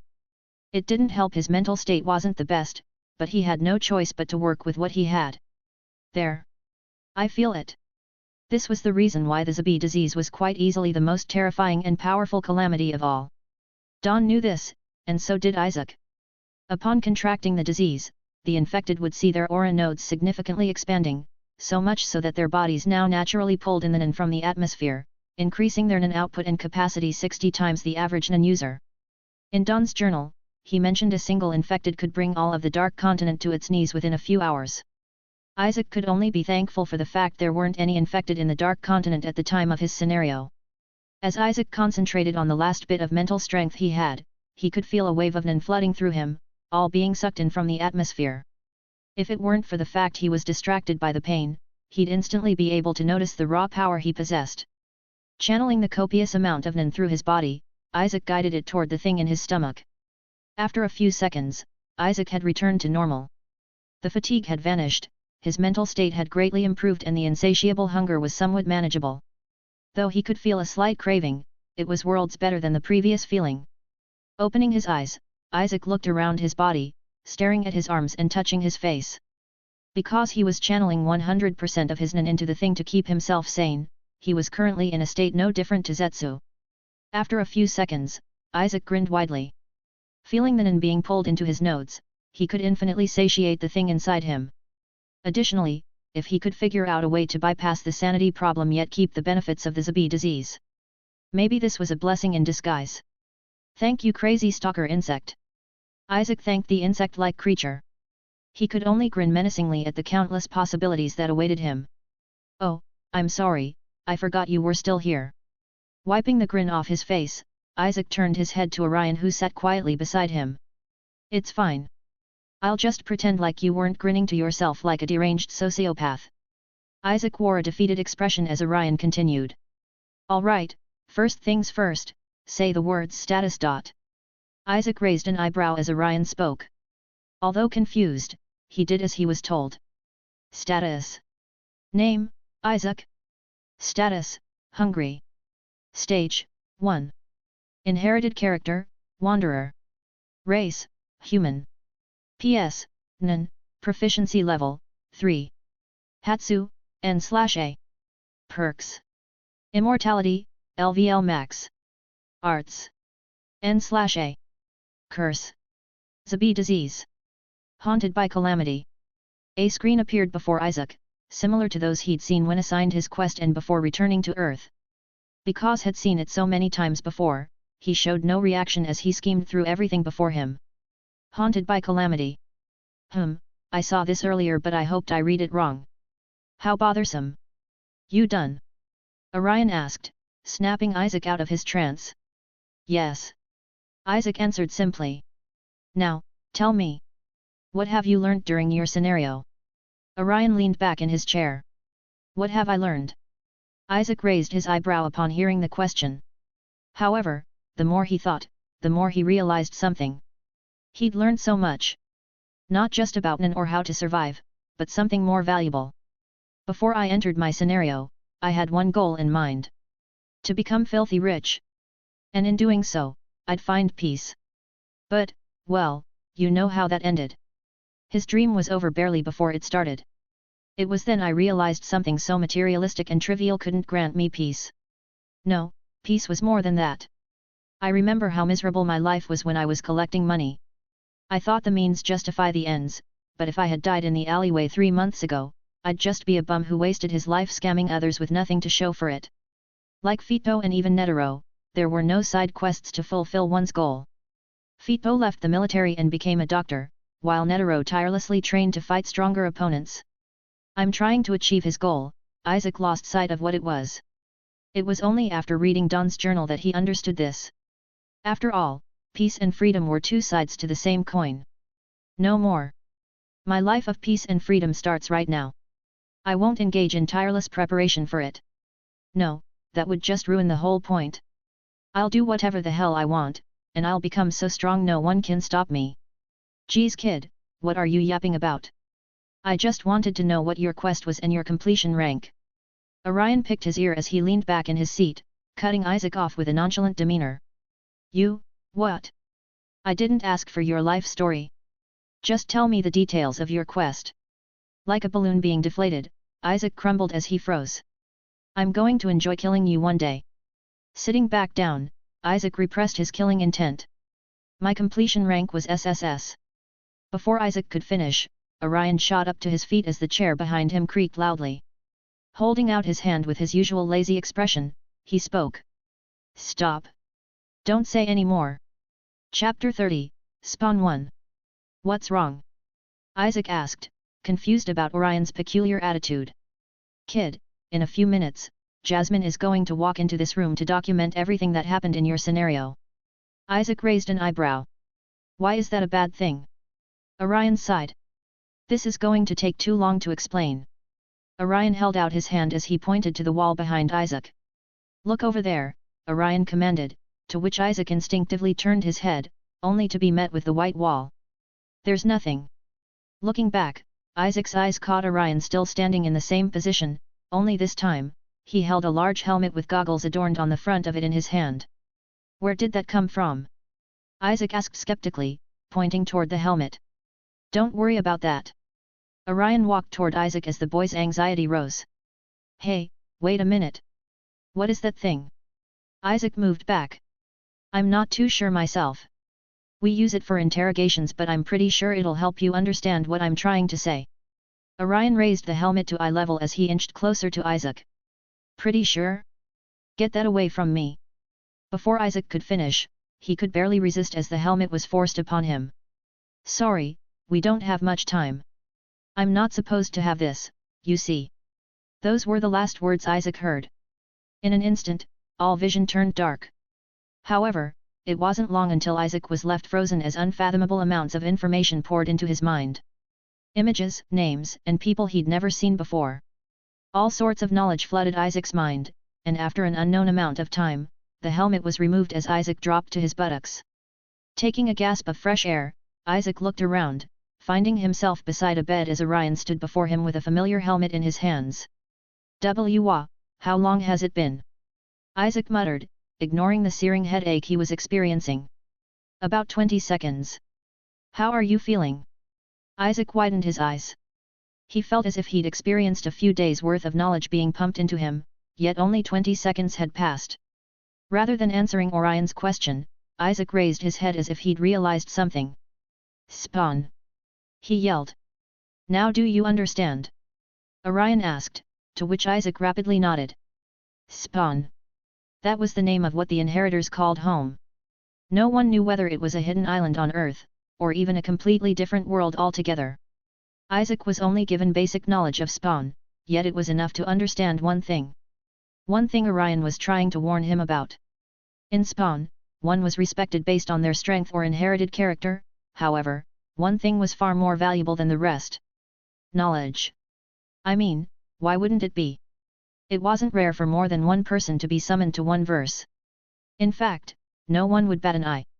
Since any individual in said verse could become your character, it was common to see at least a few dozen people from the same verse. However, what separated inheritors from the same world, was a timeline. Upon being summoned to their world, inheritors would start a new timeline. One which was unique to them and they shared with no other. Therefore, if one had knowledge on any verse that could prove useful to an inheritor during their quest, they could instantly become an important figure. Wealth, power, influence. For someone who held unknown knowledge about the whereabouts of a secret master in the mountains in a specific verse or an event that would happen in the future of a verse, they would be treated like nobles. Therefore, for someone like Isaac who had uncovered the history of the Dark Continent, he'd be worshipped. Why? Because he was the first to accomplish such a feat. No one knew a single thing about the Dark Continent other than its name. Shit. But there was one problem. He most likely wouldn't live till the end of the week. I'd probably be kidnapped and tortured for everything I know, then killed. With a slight pause, Isaac looked toward Orion. I know what I have to do. Just as he said this, the door to the room opened as a female wearing glasses and a black robe with her hair done up in a bun, held together by a long needle walked in. Isaac, I'm pleased to see you've survived your first scenario. She held a clipboard with a pen, taking a seat before the boy. Hello. Isaac nodded with a simple smile. Are you ready to tell me everything that happened in your scenario? Jasmine asked with a smile. After a slight pause, Isaac replied. Yes. Your quest was to participate in the hunter's exams, but you couldn't make it past the first round. Did I miss anything? Jasmine recounted what Isaac had told her in the past hour. No, Isaac answered simply. And it took you 3 months to do this. Jasmine narrowed her eyes. Well, I also had to find my way to where the exam was being held. That took the most time. Isaac wore a poker face, looking back to Jasmine who stared daggers at him. And your completion rank was an F? Jasmine asked. The lowest rank one could achieve. F rank. Yes. A slight pause enveloped the room. Well, I guess that makes sense, Jasmine spoke, the smile returning to her face as she stood from her seat. Thank you for your time, Isaac. Orion here will take over. Watching Jasmine leave the room, Isaac stared at her. At that moment, he was thankful for the Zabi disease. Because he was using all his Nen to suppress the thing inside him, he fluctuated with no power whatsoever. He was no different to a regular human. At least, that's what onlookers thought. I think I sold it well enough. Although, her face. She seemed disappointed. Isaac understood why. After all, he just learned he is the first wanderer to survive their first scenario in decades. I guess she was hoping for more. As she left, Isaac inwardly grinned. This was good. Throughout his life, he'd never gotten used to the feeling of being looked down upon. However, he also knew he could use this as a tool. If one underestimated him, they'd have no expectation. This element of surprise always gave him an advantage in his scams. Isaac didn't know whether or not he ever wanted to reveal the things he knew. But if he decided one day to do exactly that, it would be a day he was powerful enough to be feared. Your ability to lie through your teeth without hesitation is frightening, Orion commented, to which Isaac smiled and took a small bow. Change into these and meet me outside when you're done. Orion pointed toward a change of clothes Jasmine brought in with her, stepping out of the room and leaving Isaac by himself. Looking at himself, he still wore the valet's uniform from his scam 3 months ago. I miss my jacket. Stepping out of a room, Isaac, wearing a simple black hoodie, form-fitting jeans and bulky red sneakers, set his eyes on Orion and Jasmine who stood before a senkaimon. It's nice to see you out of those worn-out clothes, Isaac. Jasmine smiled. Yeah, you look almost as good as I do, Orion commented, to which both Jasmine and Isaac both glared at him. Let me guess, you're so lazy you somehow found a way to wear the same outfit every day, Isaac replied as the two adults stayed quiet for a few seconds. Pfft! Jasmine snorted as she tried her best to hold back her laughter. But it wasn't long until she failed in doing so. See, it's funny, because it's true, Jasmine spoke in between her laughter. Meanwhile, Orion wore a face of unamusement, soon changing the subject. Very funny. Hurry up and get in the portal. Orion spoke, pointing to the senkaimon. Where is it going to take me? Jasmine, returning to her usual self, replied. To spawn. Well, to Aurelius Academy more specifically. Aurelius, hey. Aurelius Academy. A school for young inheritors to grow stronger, and a place Isaac had learned through the helmet Orion had forced onto him. Although, he only knew the basic information about it. Despite this, he didn't mind the academy. As long as he had a roof over his head and free food, there wasn't much more Isaac cared about. Aren't you going to ask what Aurelius is?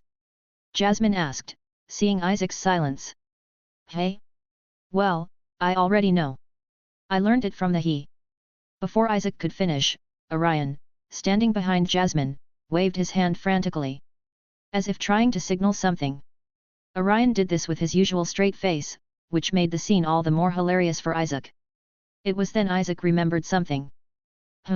Such power. I'm not sure what to do. After a few seconds, Isaac answered. Well, you said academy. I'm assuming it's a school for inheritors. Isaac spoke, to which Jasmine soon nodded. Ah, how silly of me. Yes, you'd be correct. Jasmine chuckled. Walking past her, toward the senkaimon, Isaac shifted closer to Orion. Without warning, he leapt onto the man, hugging him tightly. You owe me one, Isaac whispered. It's as if he could hear a faint grumbling from Orion as he released him, turning his head to Jasmine. Thank you, Ms. Jasmine. I hope to see you again soon. Isaac bowed slightly. Yes. You too. Jasmine replied, slightly confused as to what she'd just seen. Turning around, Isaac faced the senkaimon. Spawn. Meet the greatest con man to ever live. Isaac grinned as he leapt through the senkaimon, disappearing into the blinding white void. As he did, silence erupted between Orion and Jasmine as they stared at the closing senkaimon. The two of you have really gotten close, hey? Jasmine spoke, breaking the silence. Yet.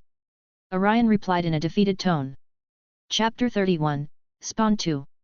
The blinding light of the sun glared upon the ground below as a gentle breeze caressed all those who it passed.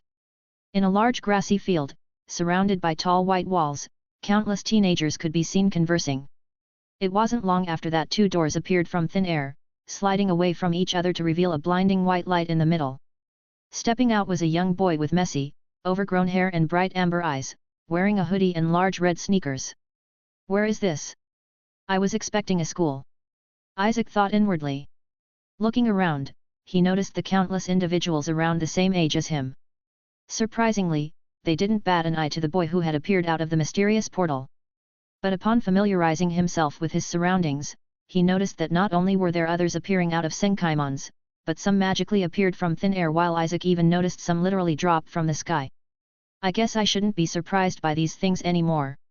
In the past few months, Isaac has been sent to other worlds, become a zombie, and has witnessed talking snails. It would take more than magical mumbo-jumbo teleportation to surprise him now. Whoa, that's the prodigy, Lucy Van Hart. I've never seen her in real life. Isaac caught a small group whispering as not only they, but everyone in the immediate vicinity all stared toward the same direction. Following their gaze, Isaac's eyes fell upon a female standing alone with a cold and unapproachable demeanor. Her long black hair, that seemed to have a hint of purple under the sunlight, dropped to under her shoulder blades as her purple eyes didn't falter for a second, as if she were in deep thought. But most notably, she carried a long white sword on her waist. Lucy Van Hart. I've heard Catelyn speak of her before. Please may I have your attention? Isaac's thoughts were cut short as a loud and commanding voice entered his ear. A large bald man with a scruffy ginger beard and a scar traced upon his forehead stood atop a platform within the tall white walls. I formally welcome you to Aurelius Academy, and I congratulate you all for completing your first scenario. Each one of you inheritors are the future of Spawn. The man continued to talk as Isaac looked around. Why have they brought us here? Something was off. It didn't take a genius to realize this. However, if there's one thing Isaac has learned through the helmet, it was that Aurelius always did everything with a bang. Something is going to happen. As Isaac thought this, the man's speech came to a halt. You may call me Professor Harrison. I am also the Vice Principal of Aurelius Academy. In the next 2 hours, you all will be assessed on everything you've learned in your scenario. Although you've been assigned a rank, which you'll be able to see now on your watches, it doesn't always determine the fullest capabilities of an inheritor. Ah, I understand now. Isaac chuckled inwardly.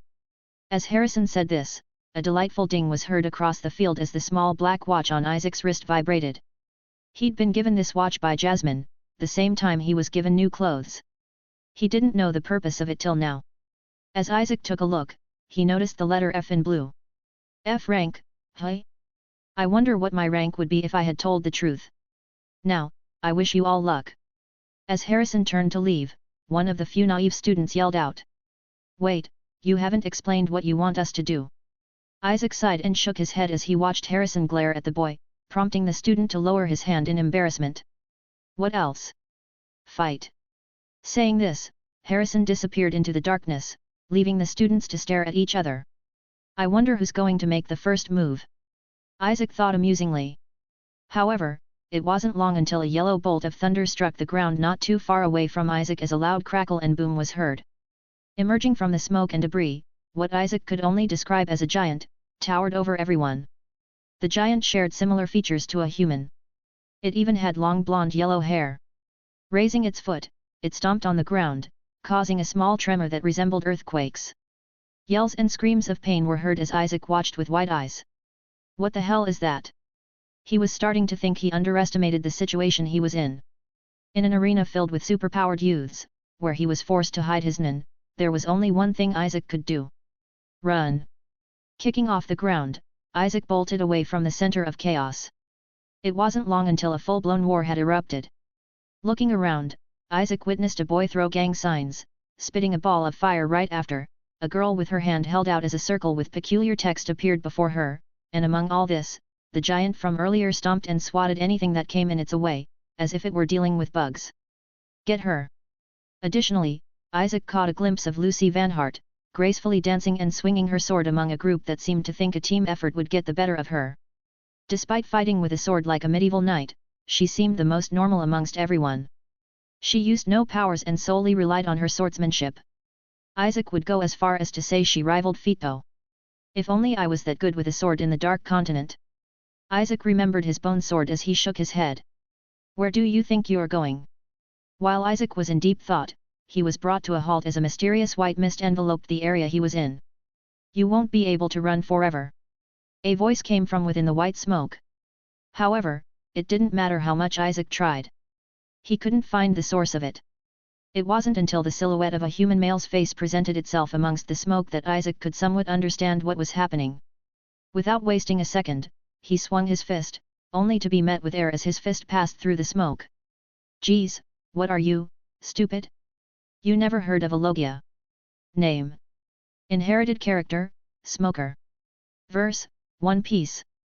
No. Isaac softly mumbled. Looking around, Isaac suddenly felt a powerful force crash against his ribs as a loud crack was heard. That's gotta hurt. Stumbling a few steps, Isaac once again swung his fist to the silhouette that appeared, only to once again miss. Enough.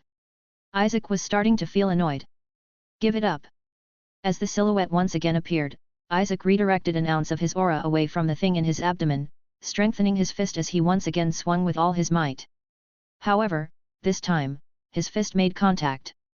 A loud crack was heard as the smoke quickly dissipated, converging and seemingly transforming into a boy with ginger hair and a bandana around his head. He dropped to his buttocks as he held his nose, blood pouring from it profusely. "You little runt!" As he looked up, he found the individual he was fighting was nowhere to be seen. Finding his way to his feet, the boy grinned his teeth as he looked around, searching for his opponent. "I'll find you," he mumbled, pulling a large cigar from his pockets and lighting it in his mouth. In the next second, he coughed violently as he dropped the cigar, stepping on it. "Ugh, that's disgusting."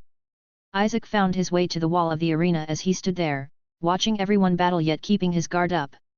Looking down, he pressed his hand against his ribs. "It's healed. Must be the disease." As he fiddled with his chest, Isaac turned his head after noticing some movement, only to be met with a blonde-haired boy with nicely styled hair which reached his eyebrows, paired with a welcoming and warm smile. "Hello. Let me guess, you're also here waiting out the battles." The boy waved as he pointed toward the center of the arena. Isaac looked down to the boy's wrist, noticing the F on his watch. Because of this, he felt more relaxed. "Yet. You." "Yes. It took quite a while to escape." The boy chuckled, staring at Isaac. "My name is Zachary, but feel free to call me Zach." "I'm Isaac. Also, I have a question." Although Isaac would have preferred to stay alone and vigilant during all this might be a good opportunity for him. Zach raised his eyebrows. "You see that giant over there? I'm assuming it, or she, is one of the infamous Golden Six." Isaac remembered Catelyn and Orion mentioning them. He couldn't help but always compare his strength to theirs, despite knowing nothing of their abilities. "Oh, her? No, not quite. I'm surprised you don't know this. The Golden Six are, speak of the devil. There's one of them right now." Zach pointed toward the direction of the giant female as Isaac turned his head. It wasn't long until he witnessed a youth with messy hair than himself and bulging large muscles, leap off the ground, and soar through the air at incredible speeds. Coming face to face with the female giant, the youth yelled from the top of his lungs, enough for Isaac to hear. "Pick on somebody your own size. Meet the rank one amongst the first years. Cain Saffron." Upon Cain's fist making contact, a loud boom was heard as the female giant's head was jolted back. Isaac almost thought her head would rip off her shoulders. Once again, an explosion rang as the giant dropped to the ground, dust being kicked up into the air. Name, Cain Saffron. Inherited character, Broly. Verse, Dragon Ball. As this all happened, Isaac wore a forced smile on his face as one word constantly rang in his mind. Strong. Chapter 32, Rewards 1. Strong. That's what Isaac thought upon seeing Cain's display of brute strength. After the female giant had fallen, despite the battle in the arena coming to a slight pause as everyone watched with wide eyes, it wasn't long until alliances had started to be made. What was once a free-for-all had turned into team battles as the weaker students joined forces to stand a chance. Meanwhile, Isaac and Zach both stood with their backs to the arena wall, chatting from time to time and watching everything happen. There would be a few times someone would approach them, however, upon glancing toward both Isaac and Zach's watches, they gave a dissatisfied click of the tongue, soon moving on. They wouldn't be able to prove anything from beating a few F ranks, no one would care. They were looking to impress the teachers. They'd do that better by fighting higher-ranked individuals. It was because of this reason both Isaac and Zach were able to stay out of the battle until a loud buzzer rang in the arena, indicating the end of the test. I congratulate you all for your efforts today. Harrison once again appeared on the balcony as he spoke with a heavy voice. As he said this, his eyes darted toward a few individuals in the crowd. In a few seconds, you will be sent a map of campus, as well as direction to your dorm. Right on cue, a pleasant ding was heard as everyone glanced toward their watches. Additionally, each student will have a personalized schedule for lessons, as well as 2 extra subjects you wish to take up for yourself.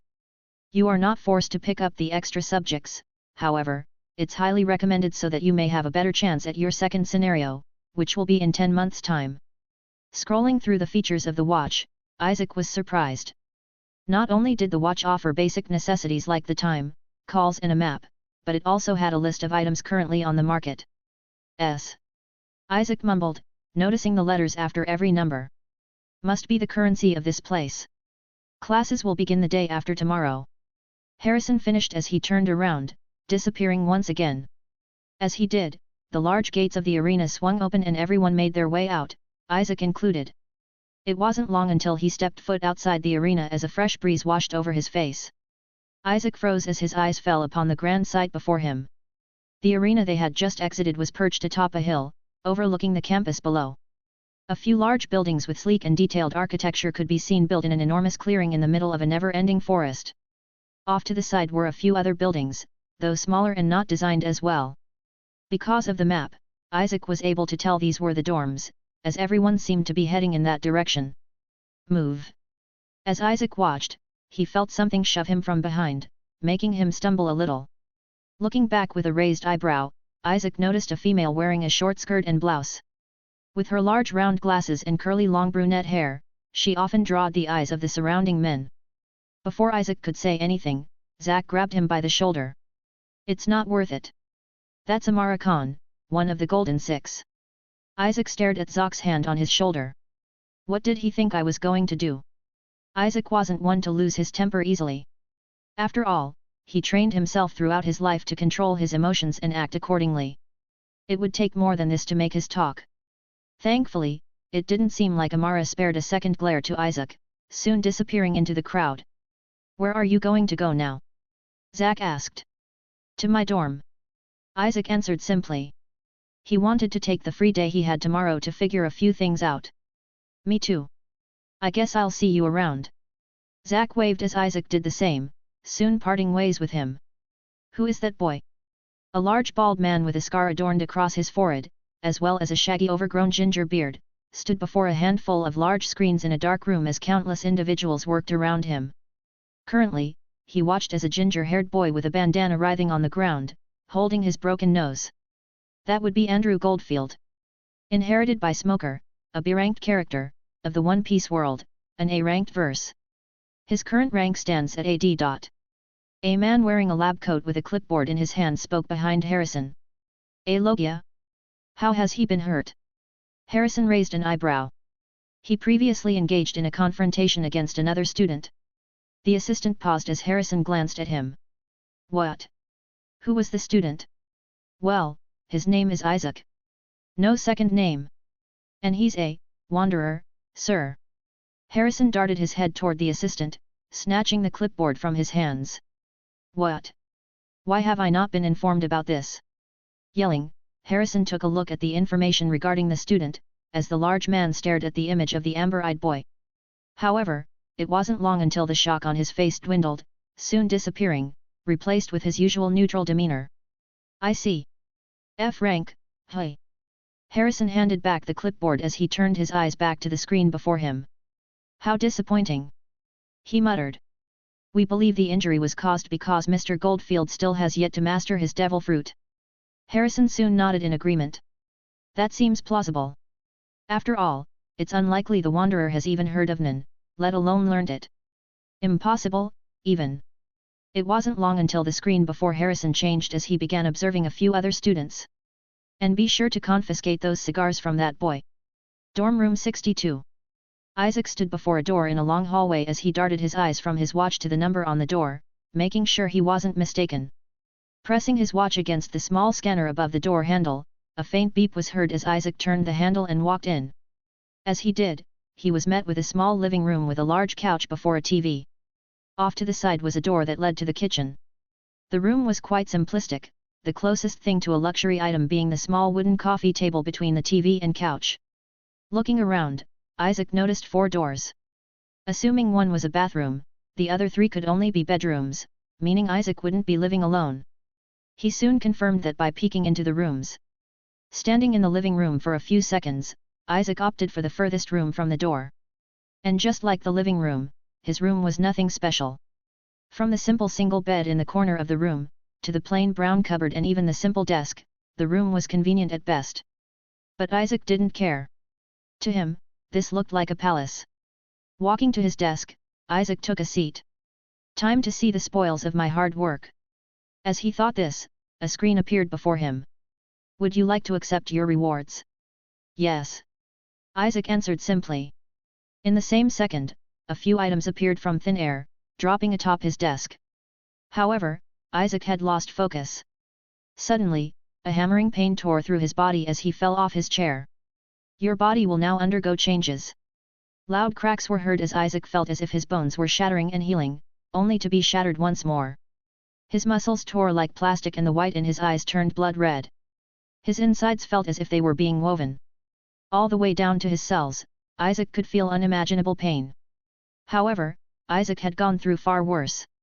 The pain of the Zabi disease was far greater, and it was because of this reason he was able to bite his tongue and resist the urge to let out a blood-curdling scream. And so, an unknown amount of time passed as Isaac struggled and seized on the ground. Hey! Isaac breathed heavily as the pain finally subsided. He rested in a pool of his own sweat, trying to catch his breath as he ignored the cramping feeling in his muscles. On his back and facing the ceiling, Isaac stared at the text before him. Congratulations, you've unlocked a new perk. Perk, Zaldiq Genes. You have the talent and potential of a natural-born assassin. Chapter 33, Rewards 2. Zaldiq? Like Zig. Isaac muttered as he got to his feet, taking a seat on his chair. Status. Name, Isaac. Status, Hungry. Stage, 1. Inherited character, Wanderer. Race, Human. PS, Nun, Proficiency level, 3. Hatsu, N/A. Perks. Immortality, LVL Max. Zaldiq Genes, LVL Max. You possess an innate talent and potential for the art of assassination, hunting, and covert operations. This genetic gift allows you to learn and develop your skills at a rapid rate. Arts. N/A. Curse. Zabi disease. Haunted by calamity. This is amazing. Isaac didn't know how effective this was yet, but just based on the description, his mind went wild thinking of the endless possibilities. What else? Looking down, Isaac identified each item. The first was a familiar compass Isaac had grown a deep connection to. It was the same compass Isaac had used to identify the directions of the nearest beasts while in the Dark Continent. It was also one of the main reasons Isaac was able to complete his scenario. Although, he noticed the compass was pointing in the right direction, being north. It's an empowered item. I'm not going to discard its usefulness just yet. Besides, it's probably not working because there aren't none users in the vicinity. Smiling widely, Isaac wore the compass over his neck as a nostalgic feeling washed over him. The second item was a single arose. Although Isaac didn't have a use for it like he did in the Dark Continent.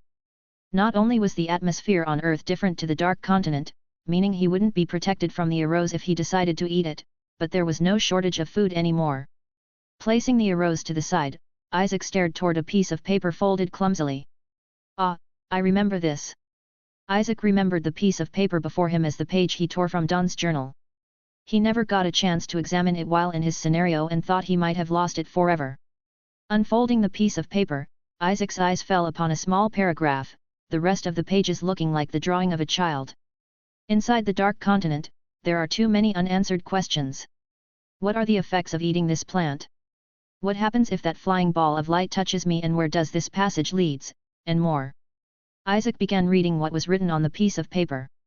If I were to document as much as I could about the Dark Continent before my demise, I needed to do more.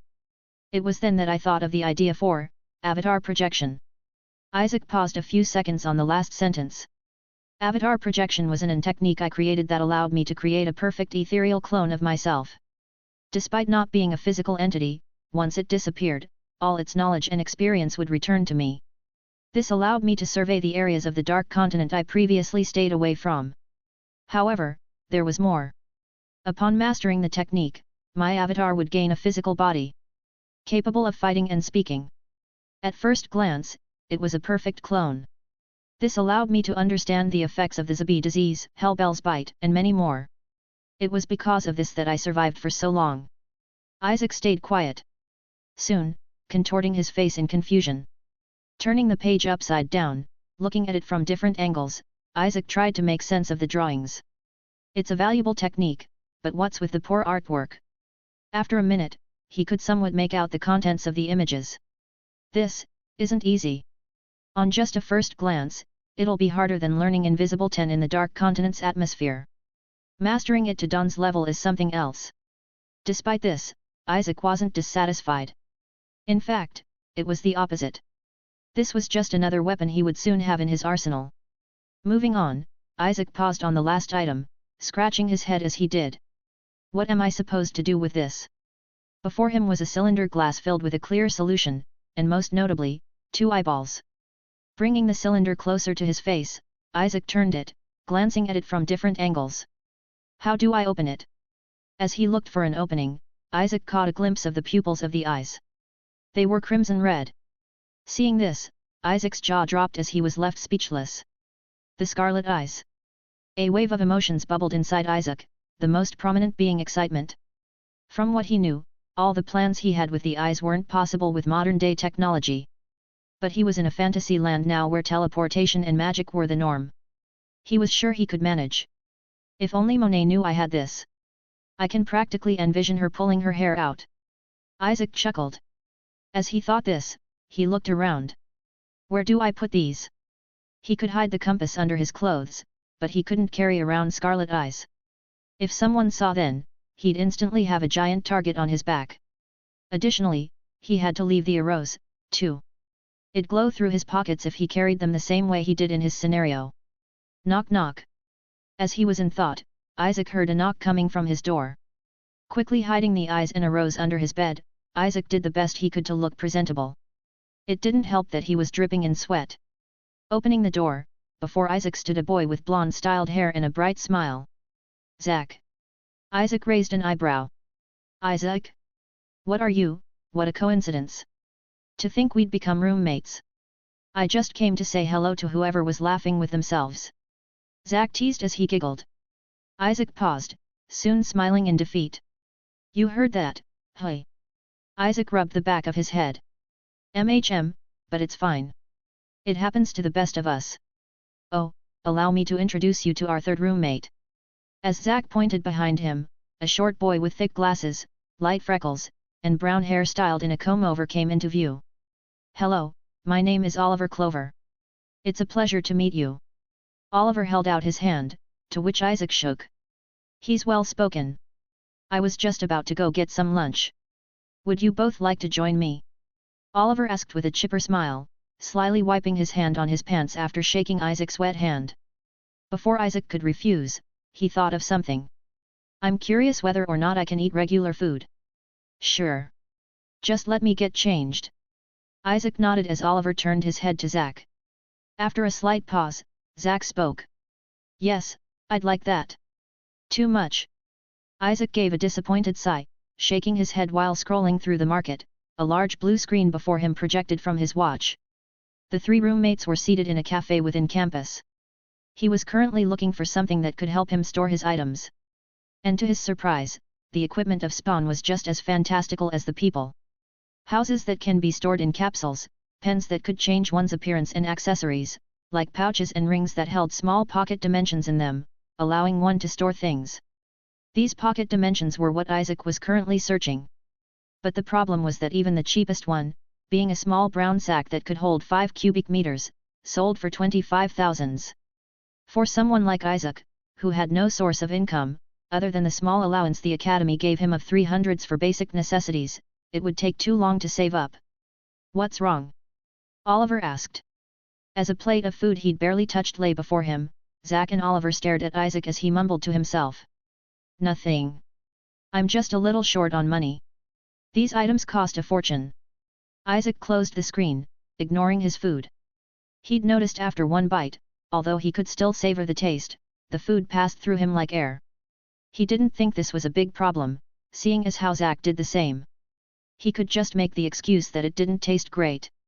He immediately lost his appetite upon realizing how much money he'd wasted. I mean, who needs a house you can carry in your pocket as a capsule?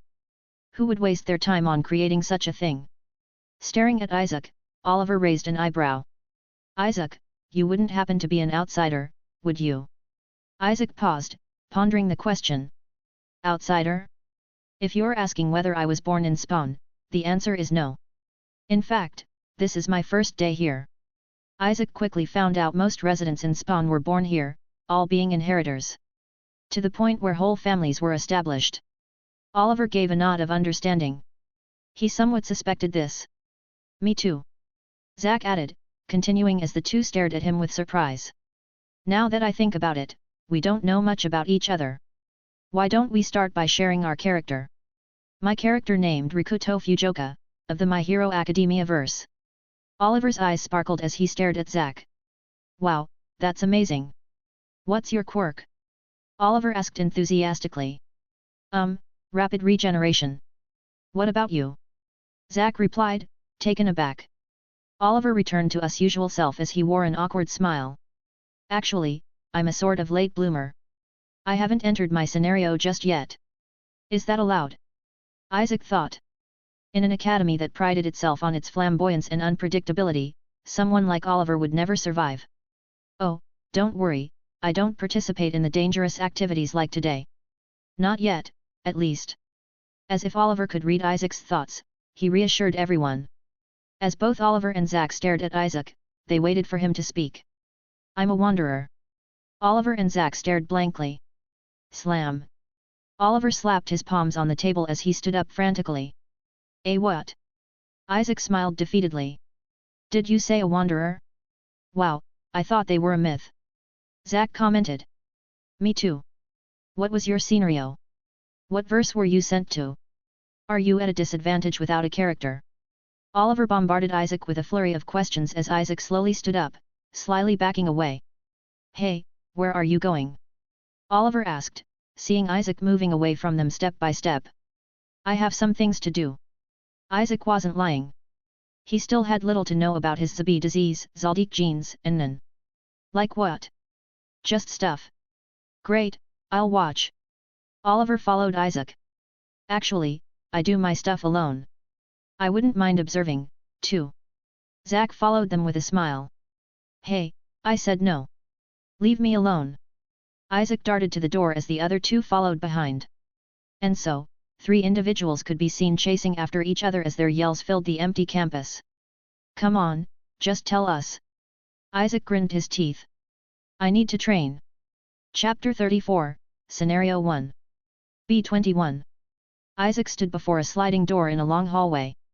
Wearing a neat navy uniform, he read the sign on the door. It had been 2 days since he entered Spawn, and it was today where he would attend his first class. In that time, Isaac had figured out a few things. Firstly, his Nen. Unless he tampered with the excess Nen flowing into his body from the atmosphere, he could freely use the original source of Nen in his body. Although, his hunger would increase if that happened, but it was worth it. Despite not being able to use the trump card of the Zabi disease, and having to guide 100% of the additional Nen to the thing in his abdomen, he was determined to find a way to deal with the sanity problem. Additionally, status. Name, Isaac. Status, hungry. Stage, 1. Inherited character, wanderer. Race, human. PS, Nen, proficiency level, 3. Hatsu, N/A. Perks. Immortality, LVL max. Zaldic genes, LVL max. You possess an innate talent and potential for the art of assassination, hunting, and covert operations. This genetic gift allows you to learn and develop your skills at a rapid rate. Hand-to-hand combat, LVL1.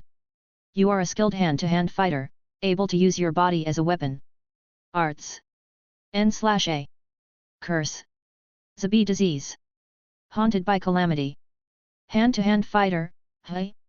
The Zaldic genes sure are great. In a matter of 2 hours of constant striking on a boxing bag, Isaac constantly saw himself adapting and improving the imperfections he noticed. His imbalanced stance was changed to be more efficient and sturdy without him having to take a break. The power in his strikes saw a significant boost as he learned how to time his breathing with his blow, and he learned the importance of elbows, knees and kicks, adding them to his arsenal as he went. Realizing only 2 hours had passed and seeing the improvement he made, Isaac felt a wave of euphoria. Despite wanting to spend more time finding ways to better hide his rewards, or discovering his limits and developing his avatar, which he still hadn't had time to start on, Isaac was forced to put a halt to it. Standing before his class, he slid the door open, walking in. He knew the things he'd learn were extremely important, not only for his future scenarios but to better understand inheritors. Being an outsider of Spawn, he had to put in twice the effort to catch up. As Isaac stepped into the class, the first thing he noticed was the chatting students as some laughed, some read and most huddled amongst 6 individuals in fairly close seats in the class. It didn't take long to figure out who these 6 were. What are the chances? I'm in the same class as the Golden 6. I guess this is a good thing. This means there will be less attention on me. Stepping onto the stairs, as each row of tables moved vertically, Isaac made his way to the last desk on the right side of the class, the opposite side of the 6. Taking a seat, Isaac turned to the only person sitting on the row. I guess you're still obligated to go to classes despite not being an inheritor yet. Isaac started, looking to Oliver, who had just noticed his presence. Oh, I didn't realize we'd be in the same class. And yes, classes are compulsory. Oliver chuckled. Excuse me, everyone. A chipper and pleasant voice came from the other side of the class, as everyone immediately halted their conversations, all looking toward where the voice came from. As Isaac did the same, his eyes fell upon a petite female, wearing the same uniform as everyone, only with a short skirt. Her white hair and short hair didn't pass her jaw, and her large, pleasant eyes paired well with her bright smile.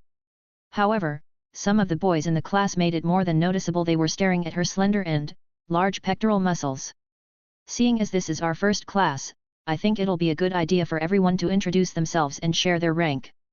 The female clapped her hands together as she spoke. A pause erupted in the class as everyone looked at each other. That's a great idea. A dark and long-haired female that seemed to be close to her broke the silence. Yeah, I wouldn't mind. That seems to be a good way to get to know each other. Great idea. It wasn't long until the majority of the class came to a unanimous agreement, all nodding their heads. Great, I'll start. My name is Ava Longfield, and I'm an E and rank. It's a pleasure to meet you all, and I hope we can become great friends. Ava started, giggling, most of the class showing the same enthusiasm. She's one of the Golden 6. It's why everyone actually listens to her. Well, that and her father is the #1 doctor in Spawn. Oliver whispered. Yeah, right. I can name 2 pretty large reasons why everyone seems so interested in her. Her rank seems a little low for the Golden 6. Is that normal? Isaac was new to the concept of ranks, but for the crap he got for being an F rank, he couldn't imagine an E and rank being much better. No. In truth, she isn't very strong. She's only a member of the Golden 6 because of her healing capabilities. She's a prodigy, said to overtake her father in the future. Isaac nodded in understanding. Me next. I'm Heather Oita, and I too am an E and rank. The long-haired friend spoke. As everyone took turns introducing themselves, Oliver gave a small description as they did.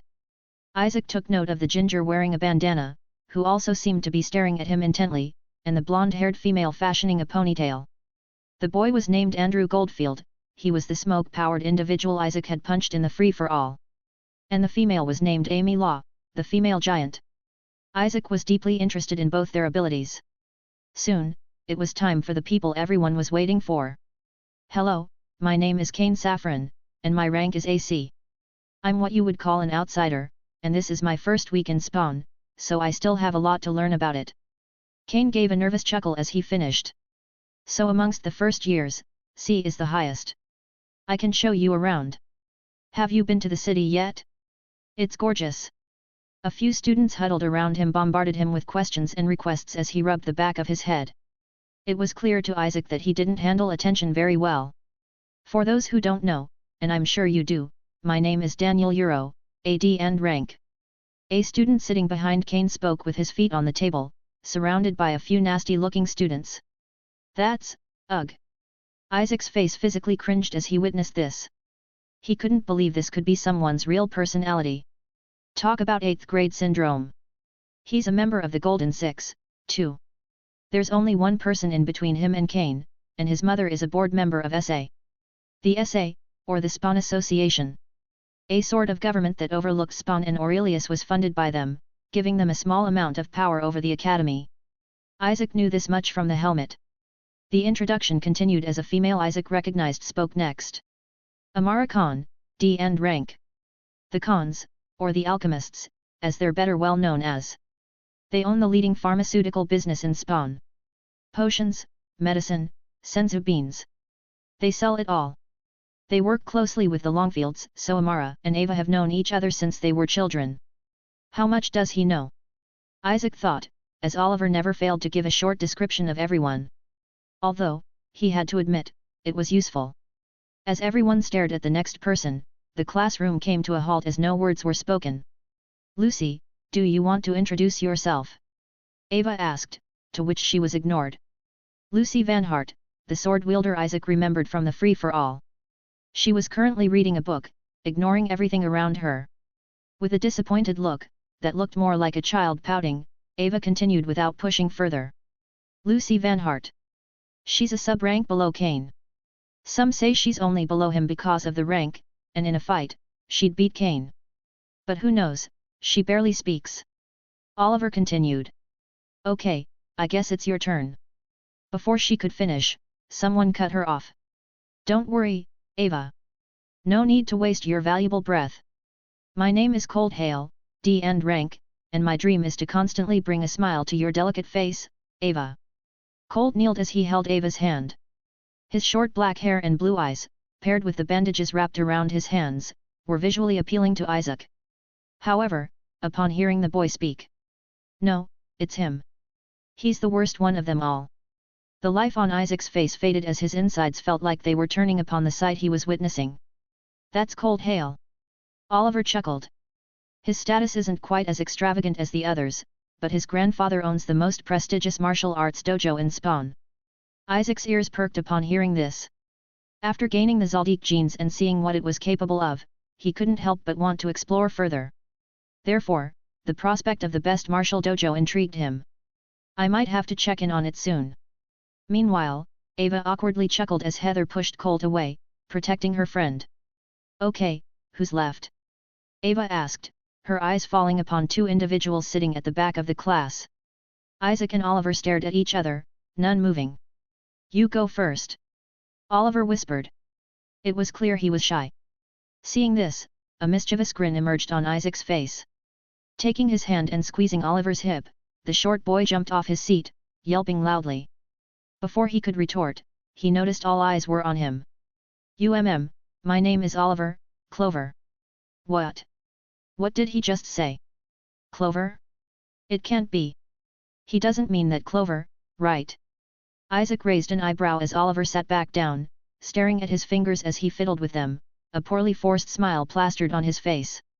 They seemed so distracted by his name, that they didn't even notice him forget to share his rank. Not that he had one. After the class settled down, their eyes moved to the last person left. Isaac, standing, looked around with a straight face. "My name is Isaac, F rank." A silence enveloped the class as everybody stared. How rude. He can't even be bothered to share his full name. F rank. Seems fitting. After Ava was so polite. "Nice to meet you, Isaac." Ava smiled, turning away. Meanwhile, Oliver's eyes shot wide open as an unnaturally devious grin appeared on his face. Slamming his palm into the table, Oliver straightened his back, pointing toward Isaac as he yelled. "He's a wanderer." As if time itself had been stopped, no one dared move a muscle, or even breathe. "Serves you right, traitor," Oliver giggled. Chapter 35, Scenario 2. A wanderer? It can't be. I thought they were a myth. Is this some kind of joke? The classroom erupted in chatter as they darted their eyes between Isaac and each other. Not only was everyone in the class currently staring at the frozen Isaac, while some even sized him up from head to toe, but even the usually distant Lucy couldn't help but avert her gaze for a second, taking a glance. However, after a few seconds, a voice spoke from amongst the chatter. To think the first wanderer in decades would be such a disappointment. F rank, what a joke. Daniel spoke, snapping out from his trance and returning to his usual cocky demeanor. A pause erupted in the class and soon, a few people started to nod their heads, and it wasn't long until many others joined in. He's right. He could be from an SSS rank world, but he's still just an F rank. It wasn't long until everyone turned their heads, losing interest and returning to their usual chatter and ass-licking. For once, I'm glad to be amongst complete sheep. Isaac sat back down and he sighed, slowly turning his head as he stared daggers at the whistling Oliver. You'll pay for that. Oliver feigned ignorance as he continued to sweat, whistling and looking around the room. Slam. The door slid open, quickly slamming shut as a black-haired female with white strands along random parts of her scalp, wearing a white kimono walked in. With an elegant glide in her step, she stood behind the podium. Catelyn! Isaac glared. He still hadn't forgotten what she'd done to him. Leaving him to die without batting an eye. I doubt she'd act the same way if I shared my completion rank. Unfortunately for Catelyn, there was one thing she didn't know about Isaac. He was extremely petty. He wouldn't forget to take his revenge. Quiet! Everyone take your seats. Perhaps it was the seductive yet strict nature in her voice, or the radical lion's glare in her eyes that made everyone instantly do as she commanded. Maybe both. It was hard to tell. My name is Ms. Wilson, and not only will I be acting as your homeroom teacher for the day, but I'll also be teaching the first lesson. For the day. I'll be starting from the bottom going up. Rank undisclosed, Oliver Clover. She started, raising her gaze and glancing toward the boy he spoke, present. Pausing for a second, she continued. Rank 769, Isaac. Catelyn flipped the page as if she were looking for something. Nice. Isaac grinned after hearing his rank. He was very happy with his number. Present. What's the matter with your registration? Your second name is missing. Get that fixed by tomorrow. Without waiting for Isaac to retort, and without sparing him a glance, she continued. The registration didn't last very long, seeing as the class didn't exceed more than 30 individuals. Rank 6, Ava Longfield. Present. Rank 5, Amara Khan. Present. Rank 4, Cold Hale. Present. Rank 3, Daniel Euro. Present. Rank 2, Lucy Van Hart. Present. Rank 1, Kane Saffron. Present. Each one of these individuals was given a strong stare before Catelyn moved on. It was clear she was somewhat interested in them. Now, to begin our lesson. Catelyn wasted no time as she began her lecture. Who can tell me what a scenario is? She asked the class, to which a few individuals raised their hands. You. She pointed to Oliver as he stood. A scenario is a test, or chance, depending on how you look at it, forced upon inheritors. No one knows the reason why they happen, however, over time, inheritors have started to accept it as a force of nature. Correct. Oliver sat back down with a smile. Upon entering a scenario, an inheritor is transmigrated into their character, given a quest to complete. What's important to know is each verse, as well as character, is assigned a rank. From F to SSS. Despite being possible, any character and verse above A and rank is extremely rare, while both at the same time is a 1 in 100,000 chance. Raising her hand, Ms. Wilson pointed to Kane. Which makes your classmate here a miracle. Seeing as how the inheritor population can be rounded up to about 1 million individuals, statistically speaking, there are only 9 others like him in the world. But of course, this is statistics. No one can know the true number. Isaac nodded in agreement. This made sense so far. He didn't know the rank of the HXH verse, but it must have been high. He refused to believe a world with wish-granting beings could be ranked any lower than A rank. Additionally, upon entering a scenario, an inheritor creates what we now know as a timeline. Ms. Wilson drew a straight line across a whiteboard. Timeline. Each inheritor owns their independent timeline, from their first scenario to their last.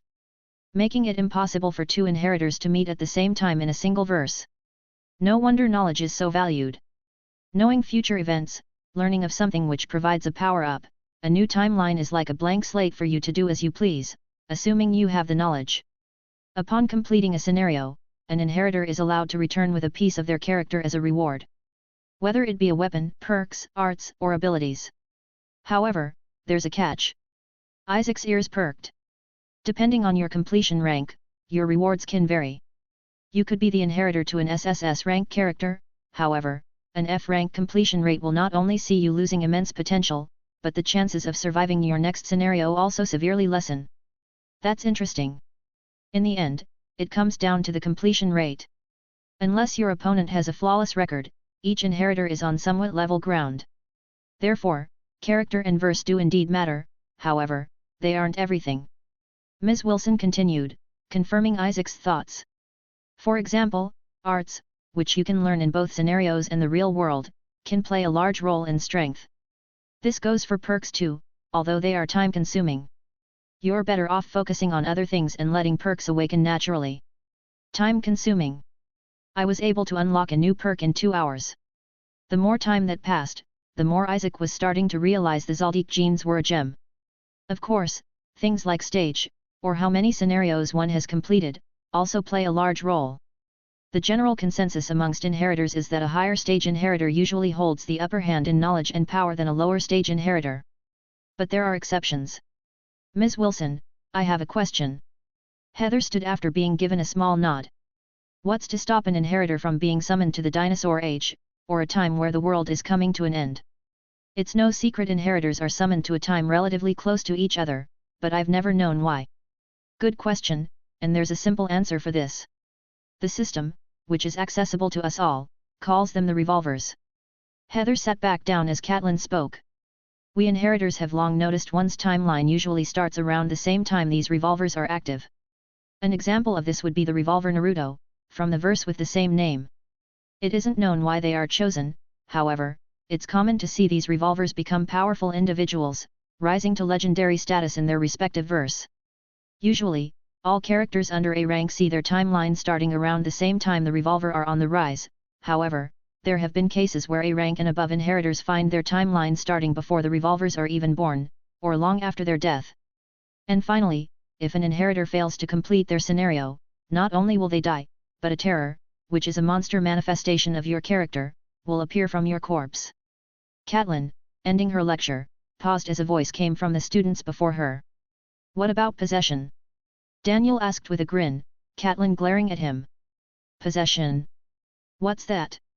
Possession, also known as the occurrence of an inheritor dying, but rather than a terror, their true character is the one to possess their body, is a rare and near impossible event. Catelyn replied. Impossible? But there have been. Before he could continue, he was cut off. That's enough. A sort of aura suffocated Daniel, as he couldn't help but flinch a little. Tisk, he clicked his teeth, turning his head. Taking a glance at her watch, Catelyn paused for a second before looking up. That'll be it for today's class. Your homeroom teacher will be arriving in a few minutes for your next lesson. Catelyn announced, soon walking for the door. I heard this is our homeroom teacher's first year teaching. He's some sort of prodigy, but also really lazy. I can't seem to remember the name they had for him. As Oliver spoke, Catelyn slid the door open, only for a figure to appear standing before her. Oh, hello Catelyn. I didn't expect you to be here so early. A flat and dragged voice came from the door, as everyone turned their heads. You've gotta be kidding me, Isaac muttered. Don't call me by my first name before the students. Catelyn snapped at the man as he walked into the class. Don't be so stuck up.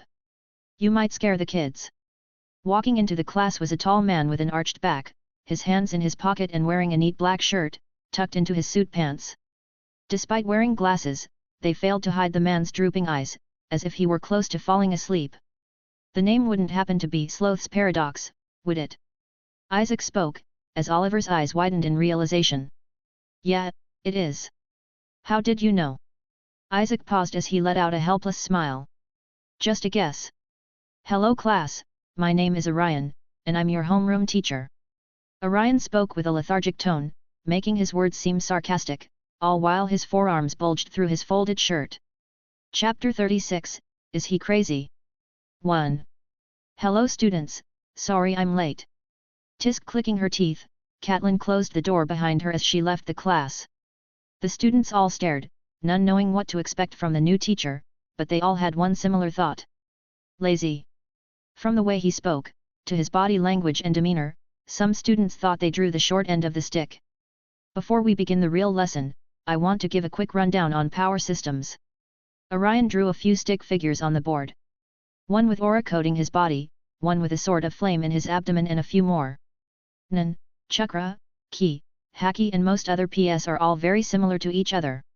Despite having different applications and effects, they all share the same building blocks, most being a sort of life energy. Things like logias are ineffective to armament haki, but also to Nen, chakra and most other PS. Same way Nen can be seen by users of these other PS. The reason I say this is because you should never assume you have an upper hand without knowing enough about your opponent. Being too overconfident in a battle will almost always lead to disaster.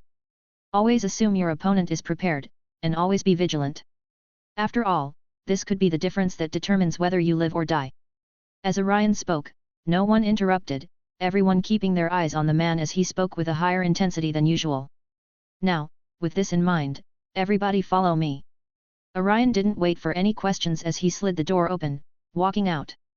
Staring at each other for a few seconds, the students soon chased after the man, chatting as they did. There must have been a reason he gave the small lecture before he asked everyone to leave. Something is going to happen. Let's go before we lose him. Oliver nudged Isaac, to which Isaac nodded. Right. In the middle of a forest, surrounded by tall grass, lush vegetation, and tall trees that cast a shade from the glaring sunlight, stood Orion, staring at his students before him. Mr. Orion, why have you brought us out here? Ava raised her hand. It was clear she was some sort of spokesperson for the class. Looking around, Orion stayed quiet as he mumbled something under his breath. It was the third tree to the left, then 2 trees behind it, so it should be. Walking to a nearby bush, Orion dug his hands inside, searching for a few seconds before yanking out a large male and dropping him to the ground with a thud. As the students watched, some gasped while others took a step back. Hey, wake up! Stop faking, I didn't hit you that hard. Orion kicked the man a few times before a groan was heard. Raising his head, was a man with striking blue eyes, messy black hair that looked out of place like he'd been sleeping under a bridge, and striking features. Who's that? I'm not sure. Maybe a teacher. The students discussed, however, in the back, a certain amber-eyed boy widened his eyes as he stared at the waking man. Silver. Isaac remembered the ghoul who'd almost killed him the day he met Orion. But what was he doing here? All right, students, consider this a practical lesson. Orion bent over, moving closer to Silver. And you? I'm trying to make a good first impression today and this is a great way to teach them. Despite lowering his tone, everyone could still clearly hear Orion. You, bastard! I'll kill them all, then rip your guts out. The man growled. That's the spirit. And you have my permission to kill them if you can. Also, just to sweeten the deal, if you succeed, I'll let you leave. Hearing this, Silver's ears perked, looking up to meet Orium's gaze, only to find the man had gone, disappearing into the forest. Is he crazy? He really expects us to fight, that? Maybe this is just a test. No. A commanding voice spoke from the crowd of students as Kane stepped forward. This is the real deal. That guy is strong, so we need to work together if we want to stand a chance. It wasn't long until another voice spoke after him. He's right. We need to have each other's backs. Ava commented with her high voice. And as usual, everyone nodded in agreement, all taking their stances. What should we do? A drop of sweat poured down the side of Oliver's face as he looked to his side, only to find he was alone. Hey? Isaac. Looking around, Oliver wasn't able to spot Isaac, however, he was distracted as a yell made him jump a little. You little shits! You fodder think you stand a chance against me, a stage 3 inheritor. Leaping off the ground, the earth cracking beneath his feet, Silver bolted toward the students, soon meeting Kane in the first confrontation. Bang! As the both of them pulled back their arm, an explosion-like sound rang, both their fists colliding. What? What the hell is up with this kid?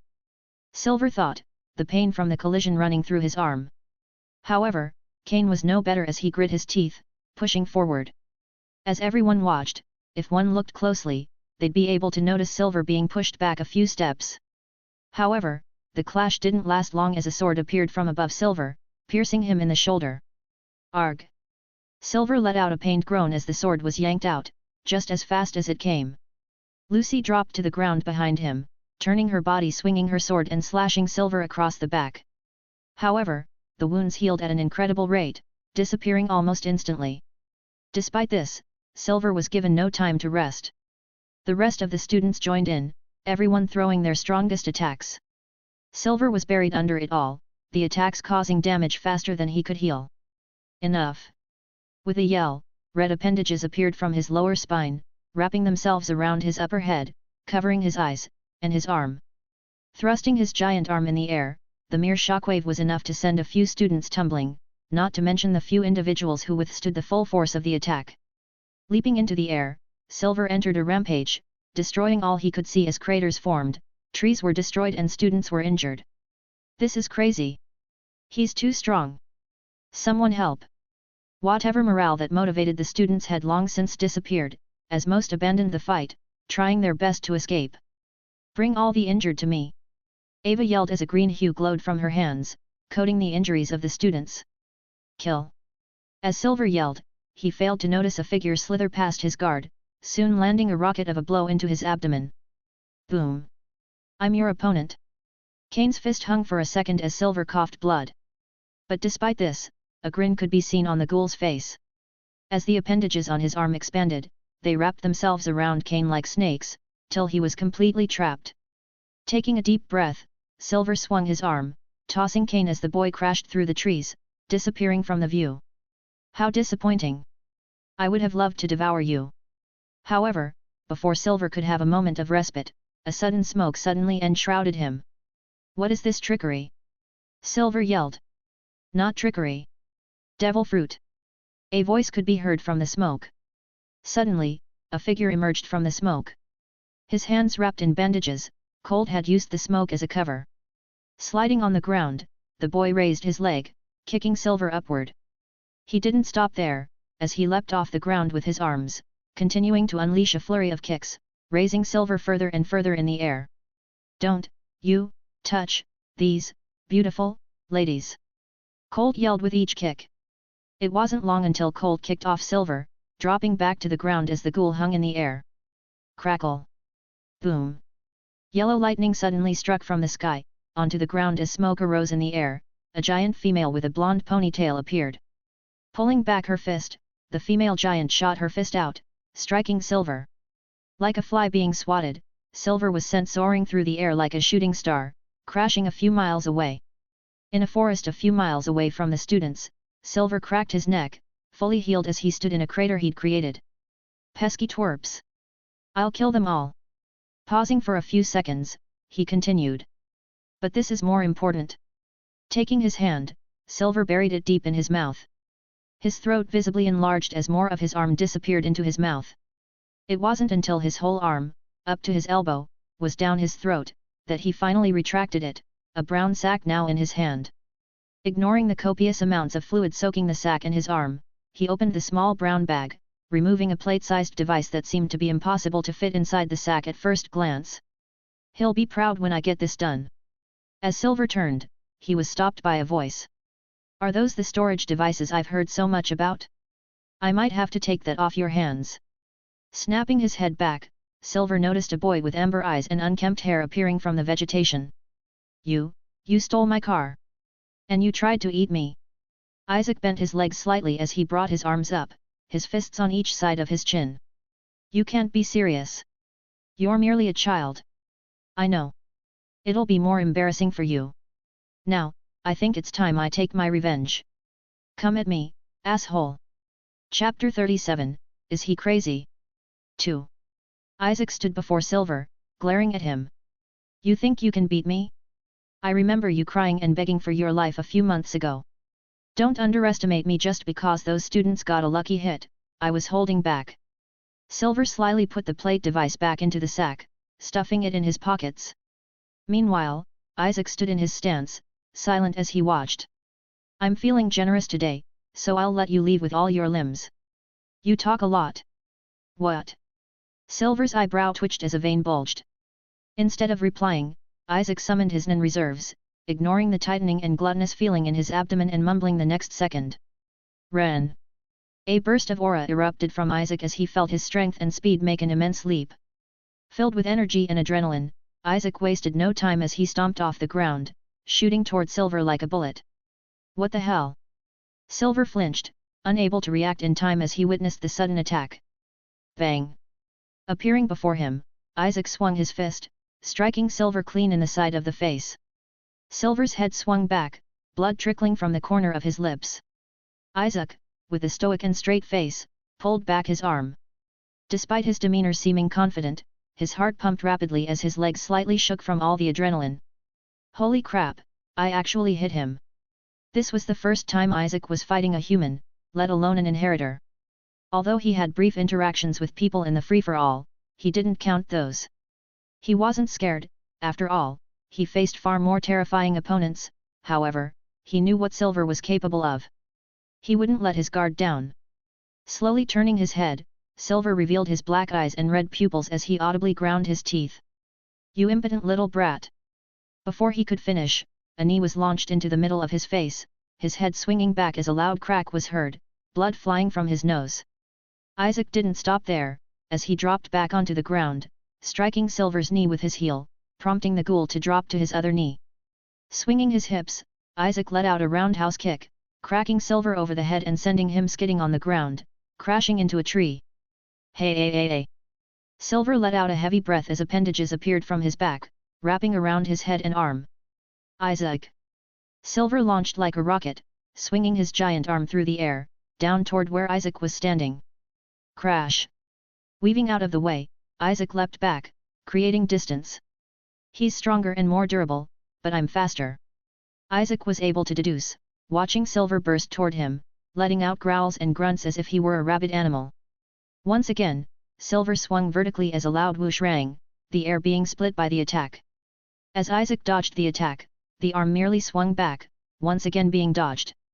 This continued for a few seconds, as Isaac dodged and Silver relentlessly attacked. Isaac leapt into the air, dropping an axe kick, only for it to be blocked by the red appendages. "Hard," he thought, his heel feeling numb. To the surprise of Silver, like a snake, Isaac curved his body, rotating it backwards around the arm and dropping to the ground. As he did, he swept the ghoul's foot, prompting Silver to stagger backwards and drop to the ground. Isaac wasted no time as he leapt up, unleashing a flurry of punches at Silver.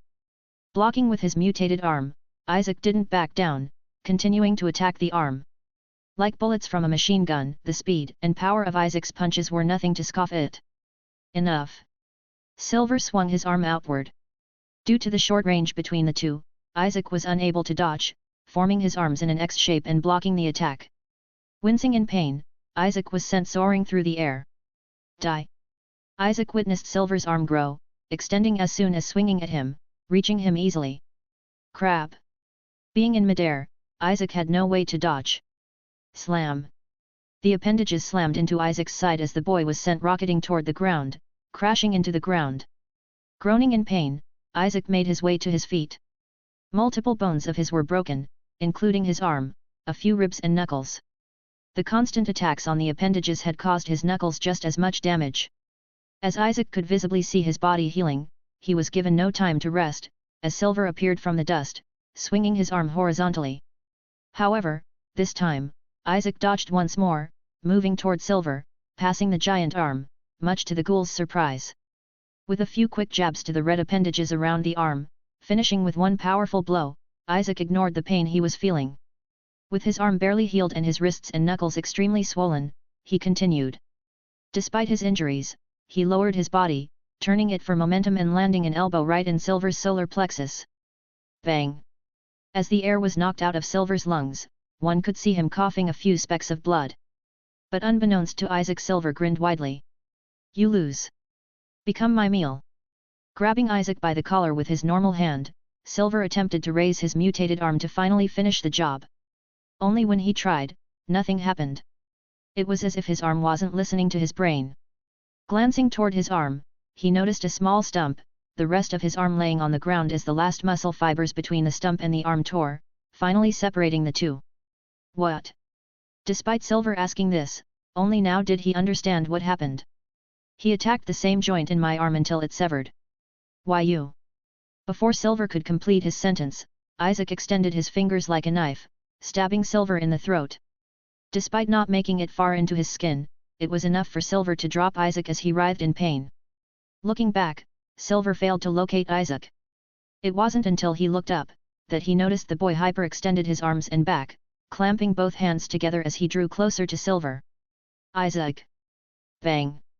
Isaac smashed his jointed fists onto Silver's head, as the ghoul's skull ricocheted like a ping-pong ball, smashing into the ground, his lower body slowly following and his knees gave out.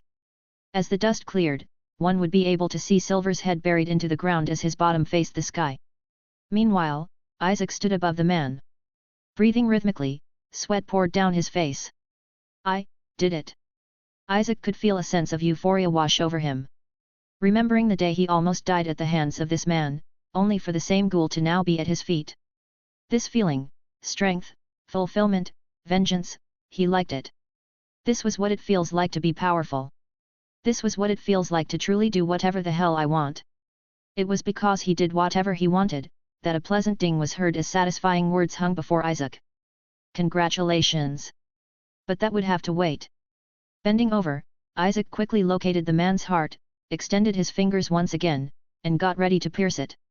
A few seconds passed as Isaac stayed in the same position. It wasn't until a minute, that he jumped to his feet, scratching his head. Born to be an assassin, my ass. This crap is hard. Isaac had never killed anybody, and it wasn't that he was showing mercy or sympathy, but there was an unexplainable feeling that made his arm freeze. Like staring over a cliff, convincing yourself to jump into the water, there was hesitation. Kill, kill, kill, kill. I'll kill you. I will not fail my mission because of a child. I will not disappoint him. Turning back around, Isaac noticed the brown sack in Silver's hands, his head dripping with blood. With a tug, he pulled out 3 blood-red pills. Isaac was barely able to see it before the ghoul shoved it in his mouth. Damn it! I took too long. What did he eat? Jumping back, Isaac watched as Silver's muscles bulged. The little bit of clothing he had left tore from the expansion of his muscles, only leaving the pants from the knees intact. However, what was most surprising, was the mutated arm that had been severed was now regrowing. Not only that, but the appendages also seemed to brighten in color, expanding and wrapping around Silver's chest and spare left arm, doubling his destructive capabilities. What the hell? Before Isaac could finish a thought, Silver disappeared from his position, reappearing before Isaac. Crap! Isaac muttered, but it was too late. Boom! Isaac felt as if he were being hit by a truck as he endured the force that struck from a diagonal angle. Crashing through the ground as the ground below tore apart, Isaac could feel multiple bones broken. However, he was given no time for respite as Silver appeared above him. Raising a mutated arm, Silver struck down. Barely rolling out of the way, Isaac leapt to his feet, raising his leg and landing a kick on the only part of Silver's face devoid of any appendages, his chin. Crack! Isaac resisted the urge to scream in pain as his leg became swollen, so much so his leg was now barely fitting in his pants. Raising his arm, Silver once again, struck down. This time, Isaac was unable to dodge. A loud boom was heard as Isaac was buried under Silver's arm. Dust was kicked into the air as Silver once again raised an arm, smashing down. This continued for a few seconds, as Silver relentlessly smashed with both arms. Finally, his appendages grew as he grabbed onto something, hurling it toward the forest. The large trees were instantly destroyed upon touch, and this continued till a few dozen trees lay on the ground, a young boy with ember eyes on his buttocks leaning against a tree that was barely able to stop him. With loud and struggling breaths, Isaac's eyes were hazy. Blood dripped from every corner of his body as multiple limbs of his were turned at an unnatural angle.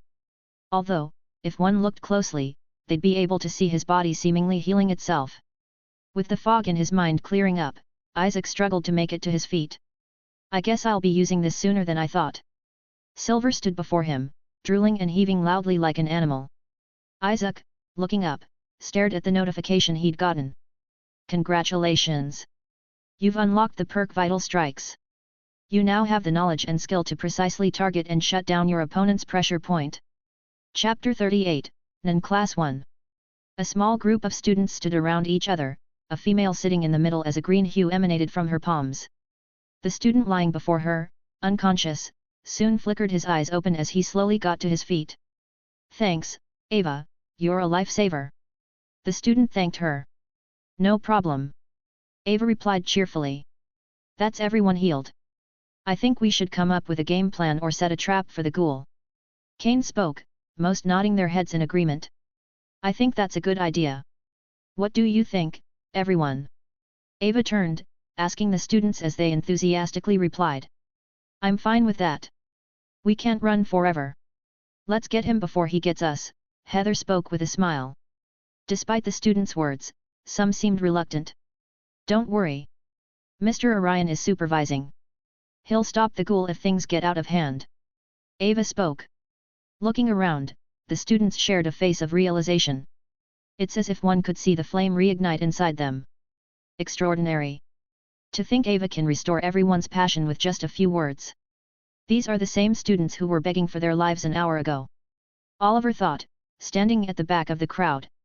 He couldn't do much as a normal human, and the students didn't expect much from him knowing this, therefore, he simply stayed hidden. Are you going to help or not? Kane turned his head, staring toward the lackluster Daniel who was seated on the ground, his back against a tree as a few of his lackeys surrounded him. Of course I will. I just didn't get a chance previously because you were all hogging the guy. Daniel smirked. Kane, scoffing under his breath, turned back around, assessing the strongest members of the class. Despite most not having a chance to shine, including Amara who stood silently to the side, he didn't write them off. Let's think of a plan while we walk. Amy, how far would you say the ghoul traveled? Kane asked, turning to a female with blonde hair in a ponytail. About 2 miles, Amy answered simply. That'll give us enough time. Everyone stay on guard, he might be waiting to ambush us. The majority nodded as they began to walk deeper into the forest. Are we really going to let them take the kill? One of the lackeys beside Daniel asked. Tisk, of course not. Daniel gave an unpleasant click. Didn't you see how they struggled with the ghoul? It'll take the full force of their combined efforts to stop him. When they tire themselves out, we'll swoop in. Daniel spoke, rising to his feet. Shouldn't we just help them? I mean, you're ranked 3 amongst the first years, you'll probably get the kill anyway. Smack. Before he could finish, a crisp slap was heard as blood dripped from the corner of the lackey's mouth. It seems I've been too lenient with you. How dare you question me?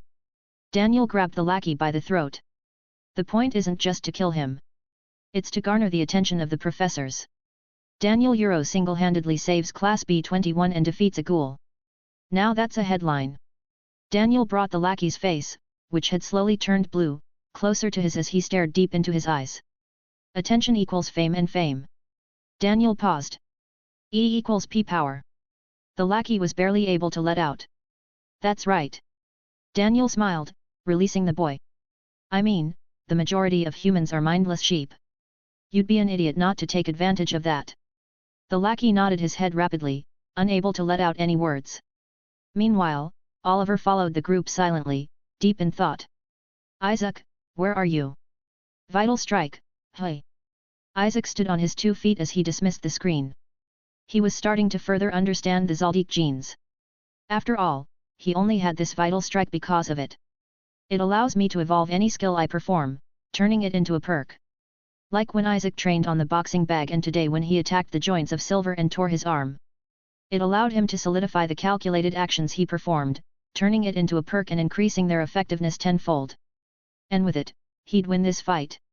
A plan quickly formulated in his mind as Silver trotted closer and closer to him. How times have changed. Silver's head perked up. Isaac doubted whether or not he could understand, but that didn't stop him. I'd have never engaged with you so casually 3 months ago. I'd probably help the class in creating a trap to end you. That way, I'd be keeping myself hidden, as well as getting rid of you. Silver growled as his footsteps quickened. But well, I'm still getting the hang of doing whatever I want. It wasn't long until Silver was sprinting toward Isaac, his arms dragging on the ground and tearing through the earth. I wanted revenge, so I'm going to take it.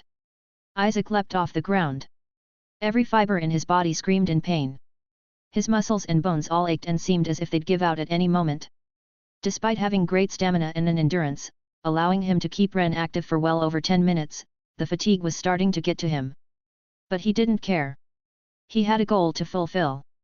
He owed it to himself, no, he owed it to a young teenager with a broken leg in an alleyway. Die, bastard! Silver swung his arm as Isaac used his momentum, lowering his body and sliding on the ground, narrowly evading the attack. As Silver pulled back his next attack, Isaac appeared before him, jamming his 2 forefingers into the side of Silver's neck. All time seemed to have stopped as both individuals didn't move a muscle. After a few seconds, the appendages slowly started to retract back into Silver's back, as the large ghoul fell face first onto the ground. Isaac breathed out, standing over him, looking down as he could see Silver's chest moving up and down ever so slightly. Bending over, Isaac breathed in. Extending his fingers, Isaac pierced Silver through the back, into his heart. Since Silver didn't have him appendages, and Isaac still had his NAN active, it was fairly easy. I did it. Isaac pulled out his hand, and surprisingly, he felt nothing. No shock, no excitement, nothing. Who knew it was that easy? Isaac chuckled. Perhaps it was the experience of the Dark Continent, or the Zaldic genes, or maybe even the Zabi, but Isaac felt like he was missing a key part of his humanity. Who cares? As long as it gets the job done. Isaac saw this as an advantage. He didn't need the emotions of a little girl interfering with his goal.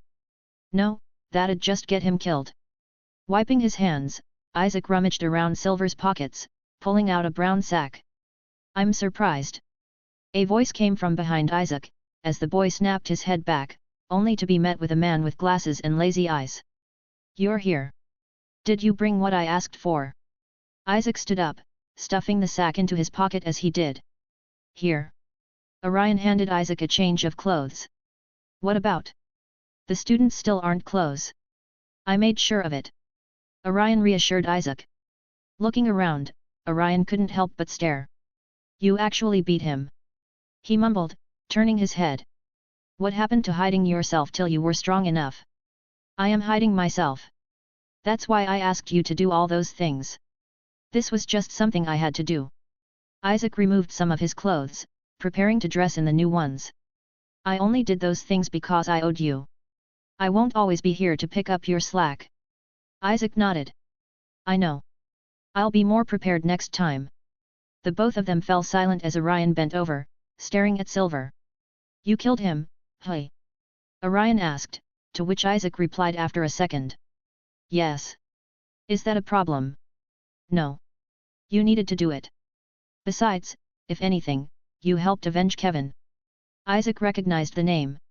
It was the name of the dead ghoul in the trunk of Silver's car. It was clear he was close to Orion. If you're done, I'll be taking the corpse. Believe it or not, even his carcass will be useful for the investigation. Isaac paused. Investigation. Without replying, Orion held out his hand. Give me the storage device. The brown sack. Isaac stayed quiet. He did have the sack, but he didn't want to admit it. But if Orion knew, there was no point. It's not like Orion couldn't forcefully take it if he wanted to. Clicking his teeth, Isaac handed over the sack. This thing is a navigation device. It has some other uses, but the GPS is why we need it. If we can reverse engineer it, we might be able to find the location of the device keeping track of it. Orion pulled out the plate device Silver had been fiddling with. Who does it belong to? Isaac asked. Some bad guys. Isaac narrowed his eyes. The rest of the students are 10 minutes away, north from here. I'll see you around. Orion disappeared into the forest, carrying the sack and Silver. It was clear Orion was hiding something and didn't want to reveal any further information, but Isaac didn't mind. Looking down, he grinned. It seemed the few items he'd extracted from the sack before Orion had arrived might answer the rest of his questions. Isaac was able to discreetly re-enter the crowd of students who still seemed to be searching for Silver. It wasn't hard, seeing as how they didn't notice him whether he was present or not. It wasn't long until Orion declared the class over.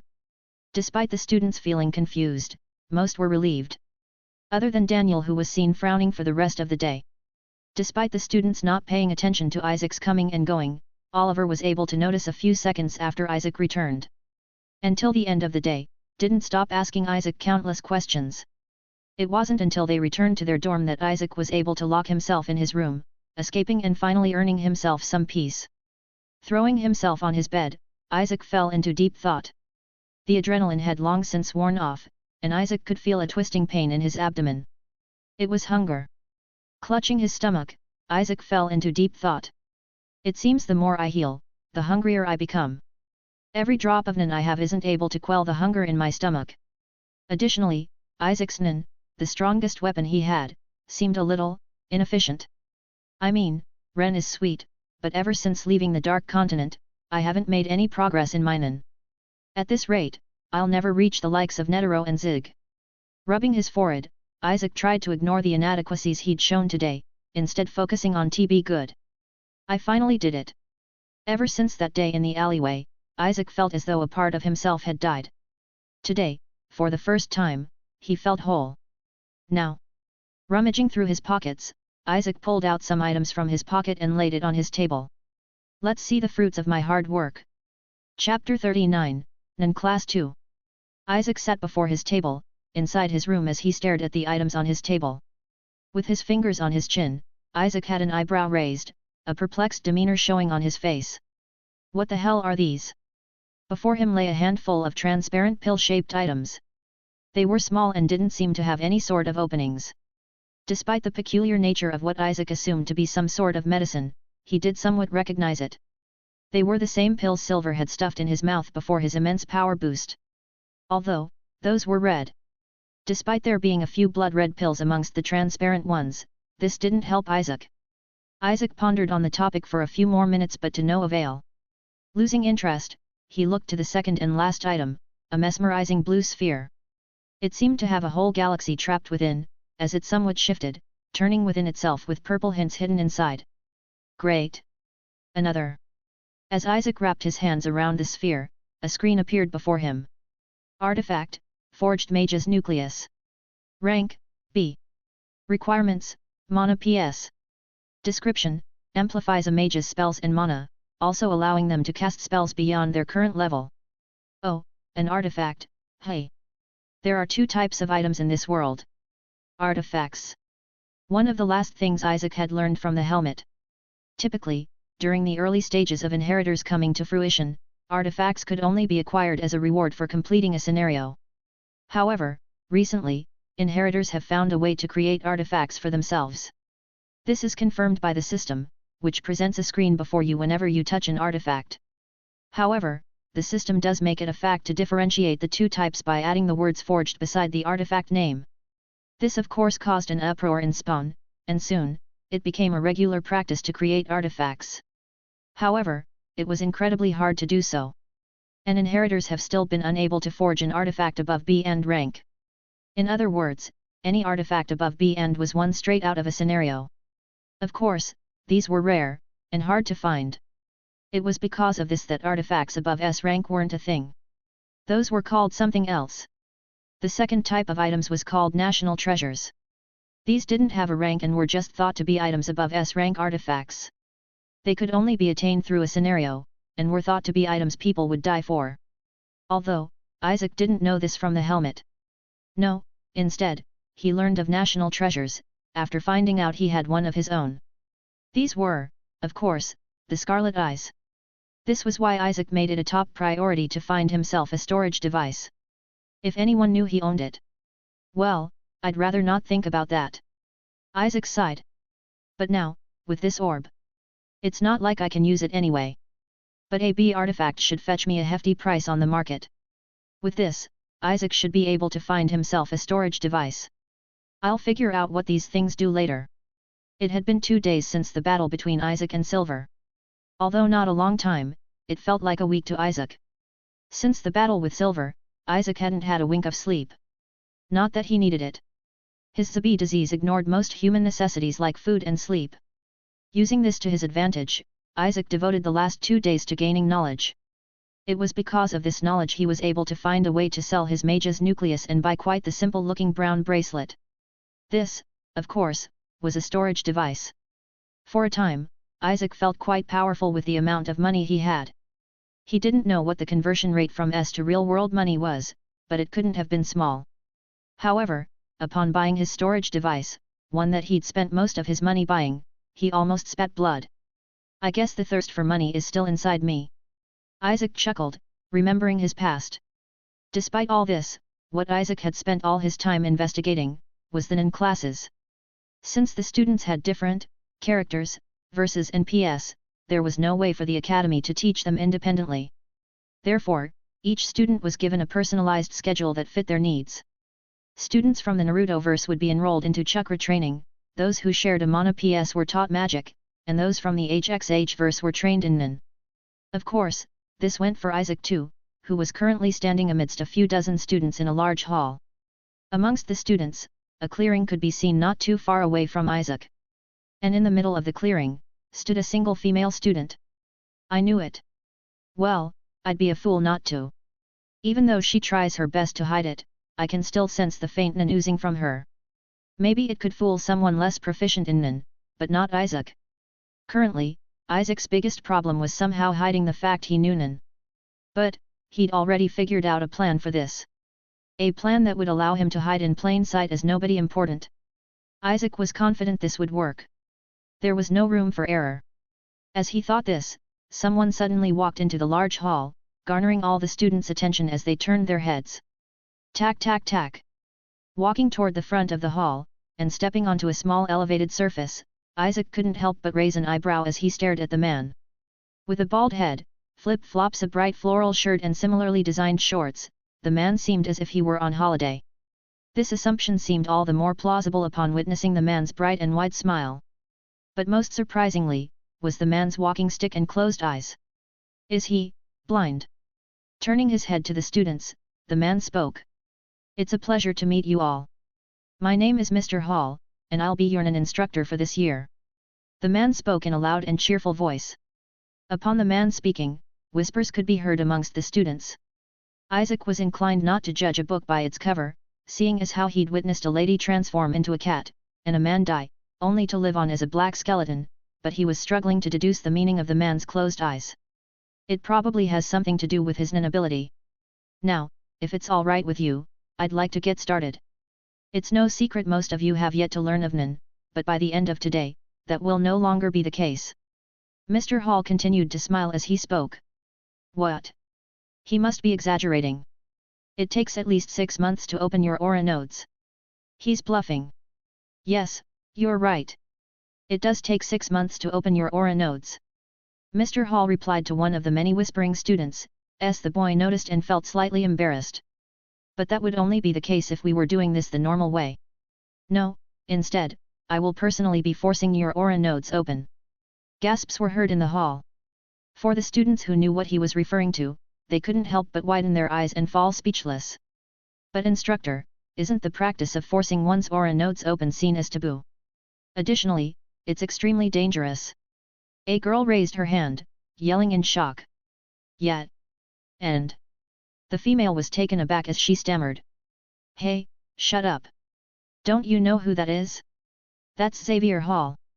Famous for his peculiar teaching methods, like forcing a student's aura nodes open. But the thing is, he's never failed at being successful, so the academy turned a blind eye to it. No pun intended. Upon one of the female's friends nudging her from the side, the girl chose to stay quiet, realizing her mistake. Meanwhile, not too far from them, a boy with amber eyes and messy black hair could be seen sweating profusely. Crap! What are you, a wimp? Are you here to become stronger, or worry and cry like a widow over a grave? Mr. Hall tightened his fist as his voice rang through the area.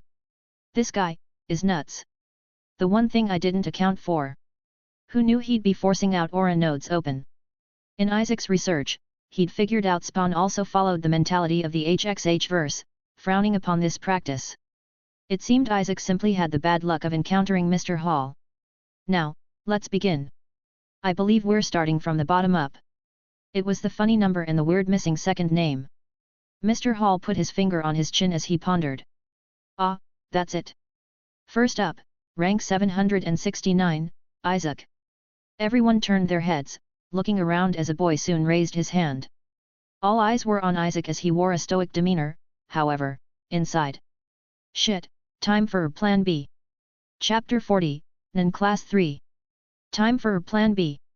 Walking through the crowd, Isaac soon made it out, walking onto the elevated surface Mr. Hall stood. As Isaac pondered upon his plan, not too far from him, Mr. Hall furrowed his eyebrows as he turned his head toward the boy.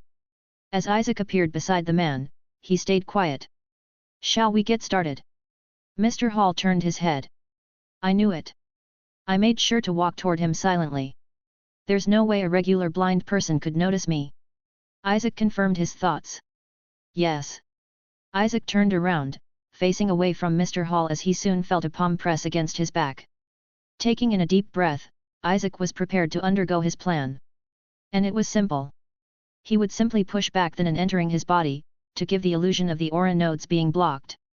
He was confident in his Nan control, however, if Mr. Hall came at him aggressively, he might be in trouble.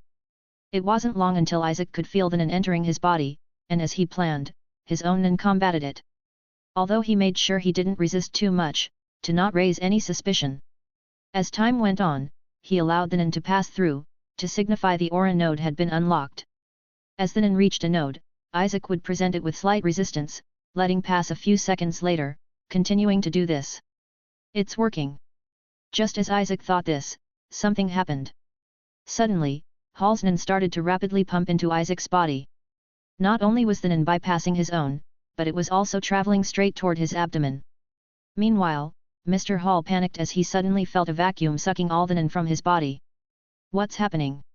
It had only been a few seconds, yet a quarter of his Nen had vanished. Removing his hand from the boy, Isaac dropped to the ground, on his hands and knees as he breathed rapidly. What happened? Did it work? One could see a white steam-like substance exuding from Isaac's body, rising into the air and soon disappearing. Of course, this was Isaac's aura. He had deactivated his 10 to achieve this, the same result that first occurred when Netero opened his aura nodes. Mr. Hall stood, unmoving as a ball of sweat ran down the side of his face. He was speechless. He tried to speak, but no words came out. He'd never experienced anything like this before, therefore he'd completely forgotten about his class and his student hyperventilating on the ground. What's going on? Meanwhile, amongst the students, a female wearing a skirt, and round glasses with long brunette hair, stared at the scene at the front of the class. Nothing seemed off when seeing the boy on the ground, breathing heavily, seeing as how that was normal upon forcing one's aura nodes open, but what seemed suspicious was Mr. Hall and his perplexed demeanor. Additionally, although barely, she could feel the aura surrounding Mr. Hall had significantly lessened. Is that it? Isaac asked, feigning ignorance, snapping Mr. Hall out of his trance. What? No. There's still one more step. As Isaac rose to his feet once again, Mr. Hall signaled for him to turn around, to which he complied. Once again placing his hand on the boy's back, Isaac felt as if he were being covered by a blanket. What's this? As Isaac felt more and more like he was being encased, he could feel his fleeting aura taking shape, coating his body. Remember this feeling. Try your best to imitate it. Isaac didn't need Mr. Hall to further specify what he was talking about. Ah, I understand. That's pretty smart. It seemed Mr. Hall was forcing a state of 10 upon Isaac by using his own Nen to push back Isaac's escaping aura. Even Netero didn't know of this technique. But Isaac understood. This was just the experience Mr. Hall had as an instructor that allowed him to better teach his students. If Netero committed his time to teaching others, Isaac had no doubt he'd be this good. Isaac already knew 10, but he made sure to struggle a little to keep his status as an F ranker. Soon, Mr. Hall retracted his Nen as Isaac stood in a state of 10. Well done. You have mastered the basic technique of 10. Hall smiled as Isaac turned back. Thank you, instructor. Isaac gave a slight bow as he turned to leave, soon stepping off the elevated surface and walking back into the crowd. As he did, the smile on Mr. Hall's face faltered for a second. That boy. Many didn't know this, however, despite Mr. Hall losing his sight, he wasn't as blind as people thought. Instead, he could see Nen. The Nen in the air, the Nen in plants. Everything had Nen, and at times, this form of sight was far more convenient than normal vision. It was because of this skill, that Hall could notice something.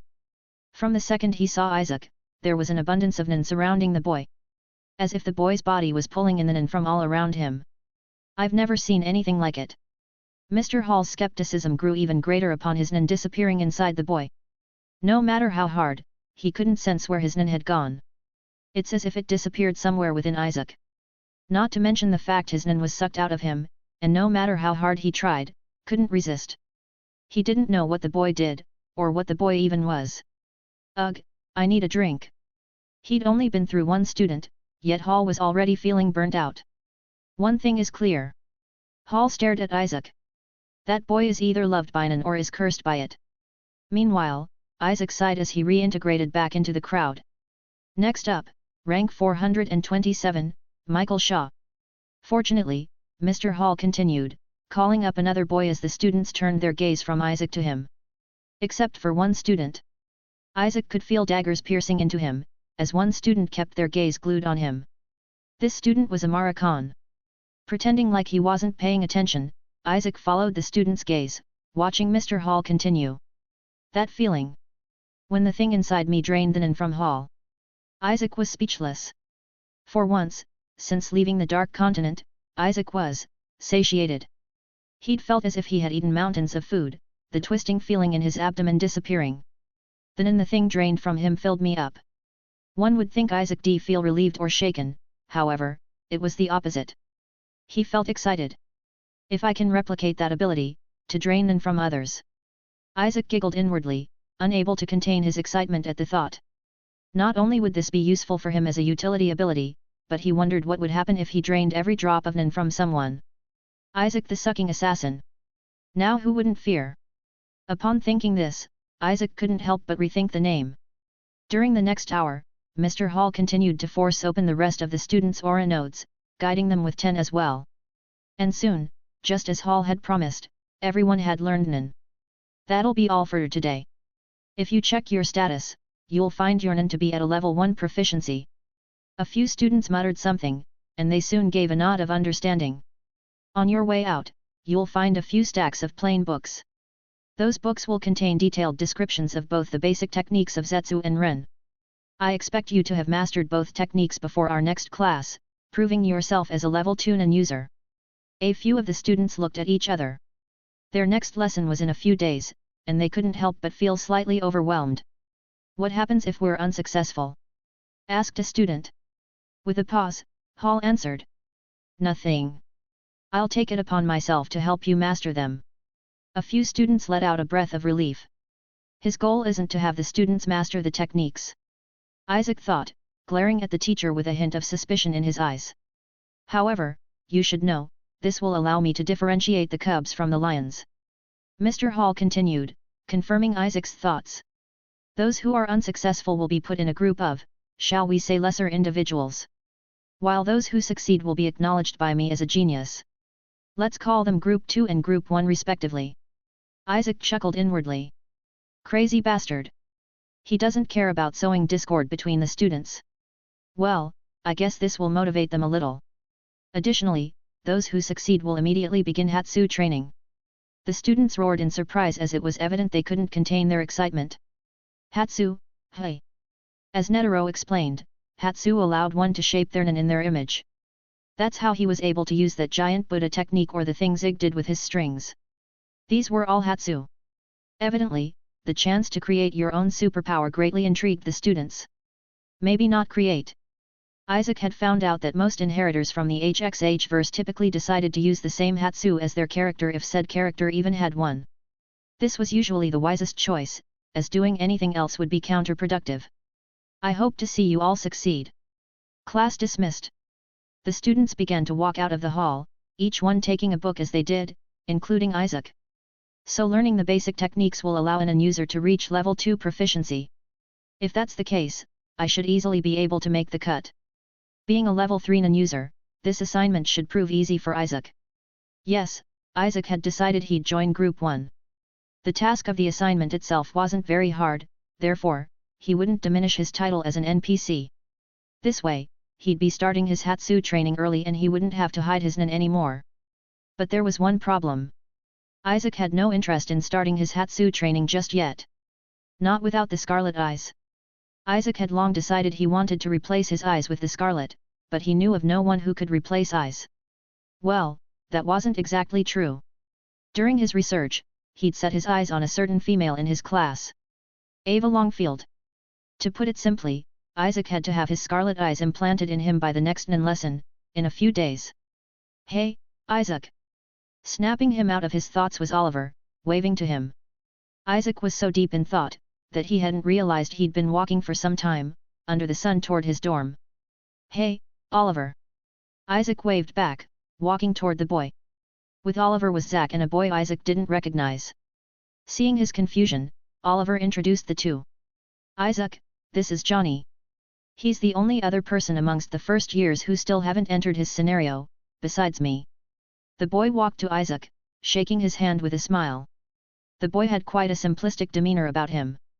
With simple black hair, and simple brown eyes, both features paired well with his simple height and smile. Perhaps the most interesting thing about the boy was his light freckles. Nice to meet you. The boy greeted. You too, Isaac replied simply, turning his attention to Oliver who had bandages wrapped around his forearm. What happened to you? Isaac asked with a raised eyebrow, seeing the blood seeping through the bandages. Oh, just an accident. Since I'm not an inheritor yet, this is a free period for me. I decided to check into the chakra training class and got too cocky with a kunao. But don't worry, I have a few senzu beans in my room. Oliver laughed, scratching the back of his head. Injuries like this no longer took a few weeks to heal. It was just a matter of how fast you could find some medical supplies or a healer. Looking over to Zack, Isaac stared for a few seconds. Are you okay? Isaac asked, noticing Zack's pale and weak demeanor. What, I mean, yes. Zack replied unconvincingly. Seeing Zack's eyes dart to Oliver's arm occasionally, Isaac inwardly nodded in understanding. He seems to have a weak stomach. Although Isaac saw that as a tedious problem for someone like an inheritor, he didn't think too much of it. They had 10 months before the next scenario. He was sure Zack could get over his weakness to blood at that time. Before the small group could walk any further, their path was blocked by a large and unfriendly-looking individual. Are you Isaac, rank 769? The individual, followed by 2 others, spoke as he stared at Isaac. But most importantly, Isaac recognized the individual as one of Danielle's lackeys. I don't remember doing anything to piss them off. Who's asking? Isaac gave a quick glance to the individual's watch, seeing the letter D. An annoyed, maybe even disgusted look appeared on the large individual's face. I am. Rank 22, Frank Tyson. Come with me. And I don't recommend you resist. Frank turned his head, preparing to walk as Isaac began to follow with a straight face. Isaac, should I call someone? Oliver asked. Whatever you want to do, I've got your back. Added Zack, although, his weakly demeanor said otherwise. No, it's okay. I'll meet you back at the dorm. Isaac responded, walking away and noticing Johnny's exhale of relief. I've been meaning to test my vital strike anyway. Thanks for listening.